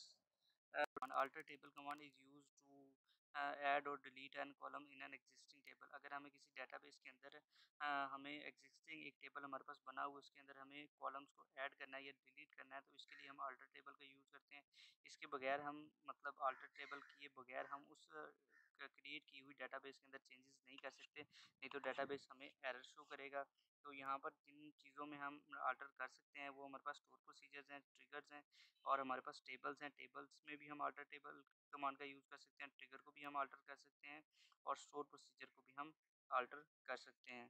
तो यहाँ से अब एक मैंने डमी यहाँ पर डेटाबेस बना रखी है, यहाँ पर इसको मैं यहाँ से ख़त्म कर देता हूँ। ये एक डमी डेटाबेस मैंने बना के रखी है। अब लेट्स सपोज मुझे एक चौथा कॉलम यहाँ पर चाहिए, मुझे चाहिए एम्प्लॉय जेंडर नाम का एक टेबल, एक कॉलम चाहिए मुझे एम्प्लॉय जेंडर, और वाचर मैं उसको साइज़ दे देता हूँ 50। अब ये यहाँ पर अगर मैं इसको ऐड करने की कोशिश करूँगा, ये कोई सेमीकोलन नहीं आएगा, तो ये टेबल या ये डेटाबेस मुझे एक एरर शो करेगा कि आप ऐसा नहीं कर सकते, यहाँ पर ऑलरेडी इस नाम की डेटाबेस है, या तो अपने नाम को चेंज करें, फिर हम आपको करना पड़ेगा। और लेट्स सपोज अगर हमने डेटाबेस के अंदर डाटा भी एंटर कर दिया, तो ये पॉसिबल नहीं है कि सारे डाटा को हम रिमूव करें और उसके बाद यहाँ पर एक नए टेबल के अंदर सारा डाटा, तो इसको अवॉइड करने के लिए हम अल्टर टेबल का यूज़ करते हैं। अब लेट्स सपोज मुझे यहाँ से ऐड करना है, तो लेट्स सपोज यहाँ पर कमांड में लिखूँगा अल्टर टेबल, और टेबल के बाद टेबल का नाम तो ये हमारे पास ये है, तो इसको मैं कॉपी कर देता हूँ। अल्टर टेबल के बाद यहाँ पर टेबल का नाम, अल्टर टेबल, और यहाँ पर ऐड करने के बाद आगे, तो यहाँ पर ऐड करने के बाद ऐड आगे मुझे जिस कॉलम का नाम चाहिए, मुझे लेट्स सपोज चाहिए यहाँ से एम्प्लॉय जेंडर नाम का एक मुझे कॉलम चाहिए, और उसका साइज़ भी आगे मैं 50, वाचर भी यहाँ पर लिखना पड़ेगा 50, वो मैं यहाँ से वाचर 50 उसका साइज़ में दे दिए, यहाँ पर मैंने दे दिया, और यहाँ से ये 1। अब मैं इसको चलाऊँगा, और दोबारा जब मैं डेटाबेस को दोबारा अपने ये टेबल को देखूँगा, तो उसके अंदर एक चौथा यहाँ पर कॉलम मेरे पास आ चुका होगा, जो होगा हमारे पास, ये देखें तो बिना यहाँ पर कुछ चेंजेस किए, बिना किसी डाटा को लूज़ किए, यहाँ पर एक कॉलम को मैंने ऐड किया है, ऐड कर दिया। अब बेसिकली यहाँ से बारी-बारी आप अपडेट के थ्रू या किसी और मतलब कमांड के थ्रू, ऐड कमांड के थ्रू या किसी और कमांड के थ्रू आप यहाँ पर डाटा एंटर कर सकते हैं। यहाँ पर एक बेसिकली हम डाटा को एंटर इसलिए नहीं किया क्योंकि हम कॉलम्स को देख रहे थे, यहाँ पर हम डाटा को नहीं देख रहे थे। अब लेट्स सपोज़ यहाँ से मुझे किसी रिकॉर्ड को डिलीट करना है, तो वो मैं कैसे करूँगा? तो यहाँ पर उसके लिए मैं यहाँ से डिलीट का कीवर्ड अल्टर टेबल बताऊँगा। अल्टर का मतलब बेसिकली कि टेबल में मुझे चेंज करना है। अल्टर का मतलब ये है, अल्टर टेबल और उसके बाद टेबल का नाम। तो टेबल का नाम पहले से हमारे पास कॉपी था, तो मैं उसको यहाँ पर पेस्ट कर देता हूँ। उसके आगे कॉलम नेम आएगा, कॉलम ड्रॉप, ड्रॉप का कीवर्ड आएगा। ड्रॉप बेसिकली हम इससे नेक्स्ट अपना पॉइंट हमारे पास होने वाला है ड्रॉप टेबल का। ड्रॉप हमारे पास बेसिकली पूरे के पूरे ड्रॉप का कीवर्ड अगर हम डाटाबेस के साथ लिख देंगे तो वो हमारी पूरी की पूरी डाटाबेस को उड़ा देगा। अगर हम ड्रॉप का कीवर्ड किसी टेबल के साथ लिख देंगे तो पूरे के पूरे टेबल को वो उड़ा देगा। और अगर हम ड्रॉप का कीवर्ड किसी कॉलम स्पेसिफिक के साथ लिखेंगे तो उसको बेसिकली वो उड़ा देगा। तो बेसिकली डिलीशन का काम बहुत ज़्यादा जब हमें लेंथी चाहिए होता है, पूरी पूरी डाटाबेस हमें उड़ानी होती है या टेबल या फिर पूरे पूरे कॉलम का एक एक दफ़ा अगर हम रिकॉर्डर मूव करेंगे तो नहीं कर सकेंगे। तो इस ड्रॉप के कीवर्ड से हमें फ़ायदा हो जाता है। तो यहाँ से कॉलम आगे मैं लिखूँगा, कॉलम लिख लूँगा और कॉलम अब है कौन सा, वो है यहाँ से एम्प्लॉय जेंडर नाम से। तो अब मैं इसको अगर चलाकर देखूँ तो देखते हैं क्या ये डिलीट होता है यहाँ से कि नहीं होता।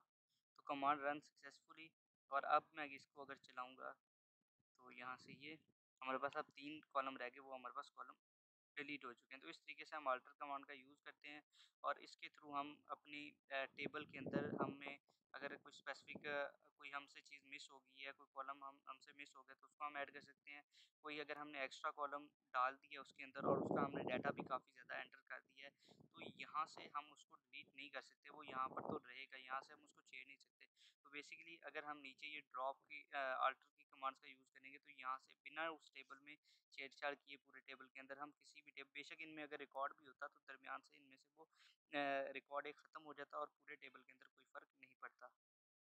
डिलीट और अपडेट कमांड हमारे पास एक टेबल के अंदर कैसे काम करती है? तो delete command is used to remove one और मोर रिकॉर्ड्स के हमारे पास एक या एक से ज़्यादा रिकॉर्ड्स को हमें एक अपने टेबल के अंदर अगर डिलीट करना है तो उसके लिए रिकॉर्ड को रिमूव करना है एक से ज़्यादा, तो उसके लिए हम यहाँ पर अपडेट का डिलीट का यूज़ करते हैं और अपडेट का हम यूज़ करते हैं। बेसिकली हमारे पास कोई भी मॉडिफिकेशन अगर हमें अपने रिकॉर्ड के अंदर करनी है तो उसके लिए हम अपडेट का यूज़ करते हैं। तो बेसिकली यहाँ पर मैंने आपके लिए पहले ही एक टेबल बना दी और वहाँ पर कुछ रिकॉर्ड्स भी मैंने एंटर कर दिए हैं। यहाँ से ये टेबल, ये रहा टेबल और यहाँ पर ये आइडेंटिटी वन बाय वन का मतलब ये है कि रिकॉर्ड खुद ब खुद एंटर होता रहेगा। मतलब इसके अंदर जो एम्प्लॉय आईडी है, एम्प्लॉय आईडी ये खुद ब खुद आगे बढ़ती जाएगी, खुद ब खुद 1 2 3 और हमें जिस हिसाब से इंक्रीमेंट देना है उस हिसाब से। अब यहाँ पर मैंने 1 लिखा है तो फर्स्ट का मतलब है कि फर्स्ट रिकॉर्ड हमारे पास 1 होगा। उसके बाद ये सेकंड वाले का मतलब है कि इंक्रीमेंट किसका करना है। तो यहाँ पर अगर लेट्स सपोज़ मैं 2 कर देता तो जो नेक्स्ट यहाँ पर ये 2 ना लिखा था, 1 के बाद ये 2 ना लिखा था, अगर यहाँ पर मैं 2 लिख देता तो 1 के बाद 3 आता। तो ये इस वाले का मतलब है कि यहाँ से हमारे पास इंक्रीमेंट कितने का होगा, ये हो गया हमारे पास। उसके बाद यहाँ पर एम्प्लॉय नेम मैंने रखा है और उसके बाद सैलरी, यहाँ पर छोटा सी एक टेबल मैंने क्रिएट किया है। तो यहाँ पर 3 मैंने रिकॉर्ड भी डाल दिए हैं। अब लेट्स सपोज़ मुझे किसी रिकॉर्ड को डिलीट करना है तो डिलीट, यहाँ पर मैं कमांड दूँगा डिलीट फ्रॉम, सिंपल कमांड है। डिलीट फ्रॉम आगे टेबल का नाम आएगा, डिलीट फ्रॉम ये टेबल का नाम आ गया। वेयर, वेयर क्लॉज़ लगेगी, वेयर मैं आईडी कह देता हूँ, ID, where ID is equal to मेरे पास लेट्स सपोज़ 2 है तो यहाँ से मुझे वो वाले रिकॉर्ड को डिलीट कर देना है अपनी डाटा अपनी टेबल से जिसको जहाँ पर रिकॉर्ड हमारे पास 2 है। आईडी, आईडी नाम का कोई एग्ज़िस्ट नहीं करता। बेसिकली यहाँ पर ईएमपी आईडी मैंने रखा था नाम। तो अब मैं इसको चलाकर अगर देखूँगा तो ये ठीक तरीके से काम करना तो चाहिए। तो यहाँ से अब ये रन वन रो इफ़ेक्ट हो गई है। तो अब मैं इस टेबल में अगर इससे डाटा को सिलेक्ट करके दिखाऊँ तो यहाँ से आप देख पाएँगे कि ये जो सेकंड नंबर का रिकॉर्ड था वो हमारे पास डिलीट हो गया। तो इस तरीके से हम रिकॉर्ड को डिलीट करते हैं। अब लेट्स सपोज़ मुझे चाहिए यहाँ पर अपडेट करना है किसी रिकॉर्ड को, तो अपडेट का कीवर्ड आएगा, उसके बाद टेबल का नाम आएगा, उसके बाद मुझे सेट करना है, यहाँ से सेट का कीवर्ड आएगा सेट। सेट अब यहाँ से मुझे चेंज करना किस में है तो वो मुझे बताना पड़ेगा। तो सेट यहाँ से ईएमपी, अब सेट करना है मुझे ईएमपी नेम इज़ इक्वल, यहाँ पर मुझे बताना पड़ेगा। अब अली के बजाय उसका नाम हो सकता है अहमद हो, ठीक है। और सेट उसका नाम कर दे वेयर आईडी, वेयर आईडी अब यहाँ पर देनी पड़ेगी वेयर ईएमपी आईडी जो है, ईएमपी जो आईडी है वो इज इक्वल है यहाँ पर 3 के। तो मैं कह रहा हूँ कि यहाँ पर अपडेट कर दे इस रिकॉर्ड को और वलीद के बजाय अहमद आ जाए यहाँ पर इस रिकॉर्ड के अंदर। तो यहाँ से वन रो इफेक्ट होगी। अब मैं अगर इसको सिलेक्ट करूँगा तो बेसिकली जो थर्ड हमारे पास कॉलम होगा वहाँ पर थर्ड जो हमारे पास रो होगी वहाँ पर नेम चेंज हो सके वलीद के बजाय अहमद हो जाएगा। तो इसके इन दो कमांड्स के थ्रू बेसिकली हम डिलीशन या फिर अपडेशन अपनी डेटाबेस के अंदर अपने टेबल के अंदर कर हम कवर करने जा रहे हैं वो हमारे पास ड्रॉप की कमांड है और ट्रनिकेट की कमांड है। तो ये इस दो कमांड्स को हम देखेंगे। तो ड्रॉप की कमांड सबसे पहले देखते हैं। Drop is use to delete the whole database. कि डिलीट की कमांड से हम पूरा का पूरा डाटाबेस को रिमूव कर सकते हैं और सिंगल टेबल किसी एक सिंगल टेबल को भी रिमूव कर सकते हैं। We can use drop with views databases and tables. हम ड्रॉप का यूज़ व्यूज़ के साथ भी कर सकते हैं। हम व्यूज़ को भी ड्रॉप कर सकते हैं, हम डाटाबेसेस को भी ड्रॉप कर सकते हैं। टेबल डिफरेंट थिंग्स को हम इस ड्रॉप की हेल्प से कर सकते हैं। ड्रॉप बेसिकली उस पूरी की पूरी चीज़ को ख़त्म कर देता है, उसकी एग्जिस्टेंस से उसको मिटा देता है। और उसके बाद जो सेकंड हमारे पास चीज़ है वो हमारे पास ट्रनिकेट है।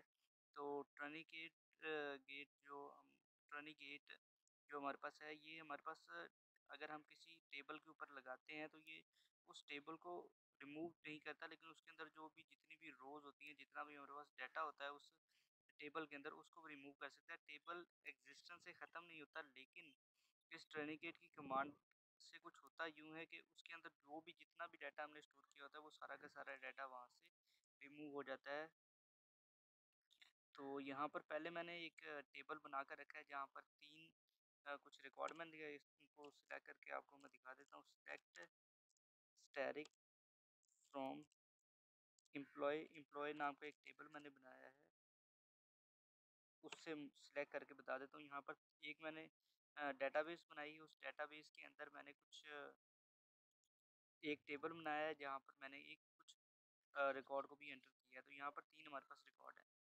तो अब मैं यहाँ पर अगर ट्रनिकेट की कमांड यूज़ करूँ तो उससे जो भी डाटा जितना भी डाटा यहाँ पर हमारे पास होगा इस डेटाबेस के अंदर वो हमारे पास ख़त्म हो जाएगा। लेकिन ये टेबल अपनी जगह ट्रनिकेट टेबल और उसके आगे टेबल का नाम हमारे पास एम्प्लॉय। तो अब ठीक है, अब इसको रन करके देखते हैं। तो ये मैंने इसको रन किया, अब कमांड रन सक्सेसफुली। अब मैं अगर दोबारा सेलेक्ट करवाता हूँ यहाँ पर तो क्या होगा। तो ये देखिए कि सब का सब जो रिकॉर्ड यहाँ पर हमारे पास एम्प्लॉय नेम जेंडर सैलरी जो भी रिकॉर्ड मैंने यहाँ पर एंटर किया था वो सब का सब खत्म हो गया। अब ड्रॉप की कमांड को हम देखते हैं कि अब लेट्स सपोज मैं आपको इस टेबल को ये जो टेबल मैंने बनाकर रखा हुआ है यहाँ से इसको ड्रॉप करके दिखा देता हूँ। तो ड्रॉप टेबल मैं लिख देता हूँ। ड्रॉप बेसिकली उसकी एग्जिस्टेंस उसको ख़त्म कर देता है। तो उसके बाद मैं लिखूँगा एम्प्लॉय। तो ये हो गया। तो अब मैं अगर ये करूँगा तो उस टेबल को उसकी एग्जिस्टेंस से ही ख़त्म कर देगा। अब हमारे पास उस अब मैं अगर इसको सिलेक्ट करना चाहूँगा तो मुझे एरर देगा कि इस टाइप का कोई भी टेबल एग्जिस्ट एम्प्लॉय नाम का इनवैलिड ऑब्जेक्ट नेम कि ऐसा कोई भी ऑब्जेक्ट इस डाटाबेस के अंदर नहीं है। अब अगर डाटाबेस के साथ यही करना चाहें तो अभी तो मैं ये यूज़ कर पा रहा हूँ डाटाबेस, लेकिन यहाँ पर अगर मैं अभी यहाँ से ड्रॉप डेटाबेस कर देता हूँ उसके बाद उसको मैं यूज़ करके दिखाऊंगा कि वो यूज़ नहीं कर पाऊँगा। डेटाबेस उसके बाद एम्प्लॉय 001 ये डेटाबेस है हमारे पास। तो बेसिकली यहाँ से आपको यहाँ पर नज़र आ रही होगी इस डेटाबेस को भी मैं यूज़ कर रहा हूँ। तो अब मैं अगर इसको ड्रॉप की कमांड लगा दूँ इसके ऊपर और can not be drop a database because it is currently use, क्योंकि हम इसको करंटली यूज़ कर सकते हैं कर रहे हैं तो हम इसको ड्रॉप नहीं कर सकते। लेकिन अगर इस ड्रॉप की कमांड को हम ऐसे यूज़ करेंगे तो इस टेबल के साथ अगर हम इसको करंटली यूज़ नहीं कर रहे होंगे। एक मिनट मैं इसकी यहाँ से चेंज करके देता हूँ। अब मैंने यहाँ से डाटाबेस को चेंज करके देखा है। तो डाटाबेस को चेंज किया। अब मैं इस डाटाबेस को यहाँ से डिलीट कर देता हूँ तो कमांड रन सक्सेसफुली आ जाना चाहिए। कमांड रन सक्सेसफुली, अब मैं अगर उसको यूज़ करना चाहता हूँ तो वो एरर देगा कि इस तरीके की कोई भी डेटाबेस आपकी कंप्यूटर के अंदर इस तरह का कोई भी ऑब्जेक्ट, कोई भी डेटाबेस एग्जिस्ट नहीं करती। तो ये हमारे पास टर्निकेट और ड्रॉप की कमांड थी। इस टॉपिक को हम कवर करने जा रहे हैं वो हमारे पास व्यू का है। View is a virtual table, ये हमारे पास एक वर्चुअल टेबल है।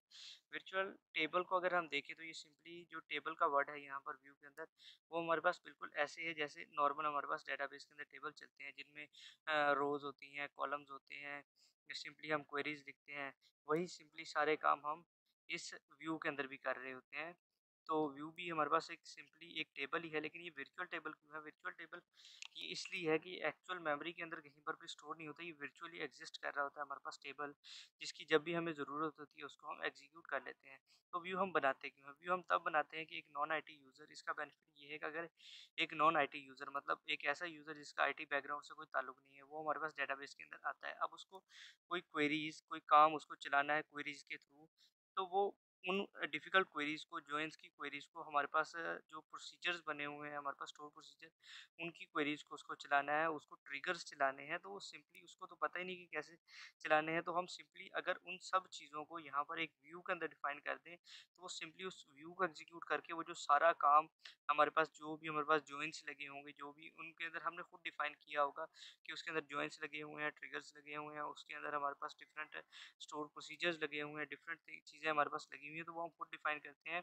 लेकिन वो सिर्फ़ उस व्यू के थ्रू, व्यू जो हमने बनाया हुआ है उसके थ्रू उस डाटा को एक्सेस कर सकता है, और उस डाटा को हम सिक्योर भी बना सकते हैं। बेसिकली वो हम चाहते हैं कि कोई स्पेसिफिक टाइप का डाटा ही उसको शो हो, तो वो भी हम कर सकते हैं। रो लेवल सिक्योरिटी भी हम दे सकते हैं, कॉलम उसको भी हम हाइड कर सकते हैं, रोज़ को भी हाइड कर सकते हैं।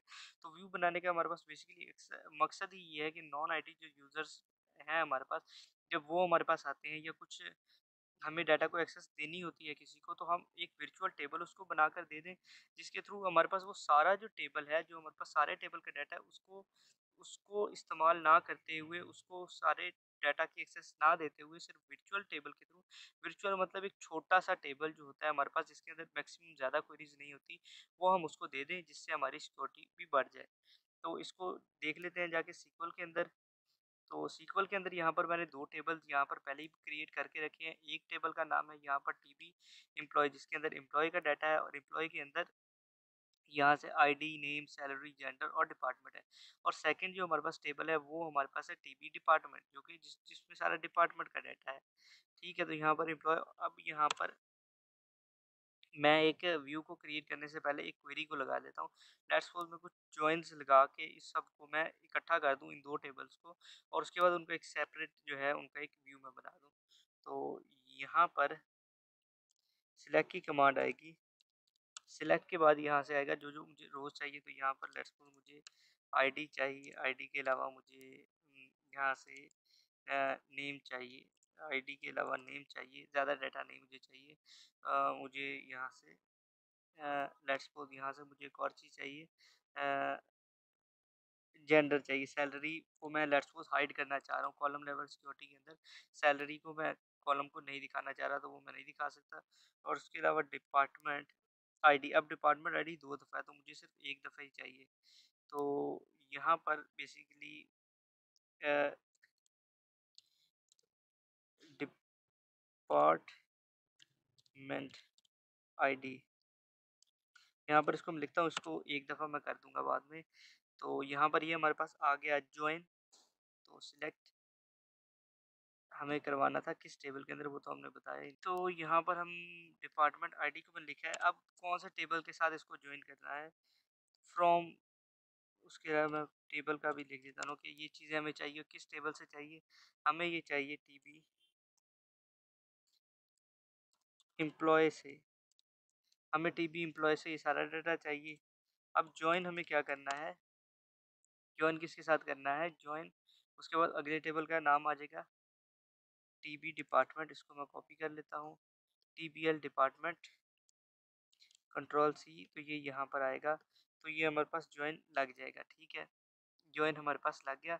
उसके बाद यहाँ पर ऑन का कीवर्ड आएगा, और ऑन के कीवर्ड के बाद जो आपको पता है जैसे कि फॉरेन की हम लगाते हैं, जब मैं जॉइन प्रॉपरली आपको एक वीडियो में कवर करके बताए हुए हैं, जहाँ पर इनको मैं बेसिकली छोटी-छोटी चीज़ों को इसलिए एक्सप्लेन नहीं कर रहा क्योंकि मैं वहाँ पर पहले ही एक्सप्लेन कर चुका हूँ पीछे। तो यहाँ पर ऑन के बाद मुझे जो 2 मतलब बेसिकली जॉइन जब हमें लगाने होते हैं तो हमारे पास ये कंडीशन होती है कि 2 टेबल्स के अंदर हमारे पास एक ऐसी हमारे पास लाज़मी हमारे पास टेबल के अंदर एक हमारे पास रिकॉर्ड ऐसा होना चाहिए जैसे कि डिपार्टमेंट आईडी और ये डीपी आईडी ये दोनों में सेम है, तो इसको एज़ एन फॉरेन की एक को हम यूज़ करके प्राइमरी और फॉरेन की का कॉन्सेप्ट यूज़ करके उनको हम दूसरे टेबल्स के साथ जॉइन कर सकते हैं। तो यहाँ पर ऑन अब बताना पड़ेगा इन 2 टेबल्स में सेम डाटा है कौन-सा। तो डिपार्टमेंट आईडी अभी यहाँ से मैं department DEPARTMENT ID department ID हमारे पास इक्वल है यहाँ पर। अब सेकंड ये DEPT आईडी, ये DEPT आईडी ये दूसरे टेबल के अंदर है, ये यहाँ पर है। लेकिन ये 2 रोज़, ये कॉलम्स जो हैं ये दोनों हमारे पास, ये आप देख लें कि यहाँ से यहाँ तक ये जितने भी कॉलम्स हैं ये सारा इसी का डाटा है, तो ये सेम डाटा है। तो हम यहाँ पर इसलिए बता रहे हैं। तो यहाँ पर लेट्स सपोज़ इसको मुझे ज़रा और बेटर करना है, तो यहाँ पर मैं बता सकूँ कि कौन-कौन से टेबल से मुझे कौन-कौन सा डाटा चाहिए। तो यहाँ पर ऐज़ मैं इसको फर्स्ट टेबल को ए का नाम दे देता हूँ और सेकंड टेबल को मैं अ, इलियास का यूज़ करके बी का नाम दे देता हूँ। इलियास को हम पीछे देख चुके हैं। तो यहाँ से अब इस डॉट के थ्रू मैं बता दूँ कि मुझे कौन से टेबल का कौन सा डाटा चाहिए। तो डॉट आ जाएगा और उसके बाद जेंडर भी मुझे ए 1 मिनट। यहाँ पर ये केस सेंसिटिव लैंग्वेज नहीं है, यहाँ पर अगर हम छोटे में भी लिखेंगे तो काम चल जाएगा। ये ए का नहीं है, लेकिन ये हम ए से ले सकते हैं। ये यहाँ से ए से बी, ए से नहीं हम ये डाटा बी से लेते हैं और यहाँ से DEPT आईडी का नाम दे देते हैं इसको। DEPT आईडी का नाम देके अब मैं इसको रन कर देता हूँ। तो देखते हैं 1 मिनट। तो अब मैं इसको यहाँ से रन करके देखता हूँ। तो ये सारी क्वेरी चलेगी। आप इसको अगर देखेंगे तो ये सारी क्वेरी एक कॉम्प्लेक्स क्वेरी है। अगर एक नॉन आईटी यूज़र बंदा इसको आके एक्सेस करता है तो उसके लिए मुश्किल होगा यहाँ पर इसको एक्सेस। तो यहाँ पर बेसिकली हम मास्टर का यूज़ कर रहे थे, बाकी सब ठीक था, तो इसी वजह से हमारा ये चल नहीं रहा था। तो ये हमारे पास एक क्वेरी चल गई। अब अगर एक नॉन आईटी यूज़र को यही टेबल चाहिए, यहाँ पर यही हमारा डाटा चाहिए, तो वो क्या ये सारी क्वेरी लिख सकता है? ऑब्वियसली वो नहीं लिख सकता। तो इसका सिंपली हम एक व्यू बना देते हैं जिसके थ्रू थ्रू सिंपली वो व्यू को हमारे पास यूज़ करेगा और जो भी ये सारा डाटा, जो भी ये सारा ऑपरेशन वो उसको मिल। यहाँ से सिंपली हमें ये लिखना पड़ेगा इससे पहले यहाँ पर व्यू को बनाने के लिए क्रिएट व्यू टीबी व्यू करके मैं इसको नाम दे देता हूँ यहाँ से। अब ये हमारे पास एक व्यू की तरह काम करेगा। इनकरेक्ट सिलेक्ट के कीवर्ड से एरर आ रहा है, मैं इसको देख लेता हूँ। तो ये उसकी जगह ही गलत है, तो इसीलिए एरर आया। यहाँ पर मैंने गलती से यहाँ पर लिख दिया है कंट्रोल सी। अब मैं इसको डिलीट करके मैं यहाँ से इससे निचली लाइन पर इसको पेस्ट करूँगा। तो अभी ये बिल्कुल ठीक तरीके से हमारे पास काम करना चाहिए। अब मैं इसको रन करता हूँ। नियर सिलेक्ट के आसपास कोई है, फिर गलत जगह कर दिया। यहाँ पर ये इस व्यू को यहाँ पर नहीं आना चाहिए। कंट्रोल वी, 1 मिनट, दो जगह फिर गलती से मैंने पेस्ट कर दिया। ये सिलेक्ट की स्टेटमेंट स्टार्ट यहाँ से हो रही है। कंट्रोल वी, अब मैं यहाँ से क्रिएट अप कर देता हूँ। क्रिएट व्यू और इसके बाद TB table, TB stand for table, TB view, आप कोई भी इसका नाम रख सकते हैं। अब ये बिल्कुल ठीक तरीके से हमारे पास काम करेगी। लाइन 29 में यहाँ पर एक मैंने गलती की है। सिलेक्ट डायरेक्ट लिख दिया, यहाँ पर एज का कीवर्ड हमारे पास आना था। अब ये बिल्कुल ठीक तरीके से काम करेगा। ये रन सक्सेसफुल होगी। अब इसको सिंपली अगर मुझे चलाना है, इसको मुझे अगर रन करना है, एग्जीक्यूट करवाना है, तो उसके लिए मैं क्या करूँगा? तो सिंपली उसके लिए सिलेक्ट की स्टेटमेंट का ही मैं यहाँ पर यूज़ करूँ, कॉपी नहीं करते। तो सिलेक्ट, अगर वो सिंपली इस लाइन को कोई भी लिखता है, सिलेक्ट स्टेरिक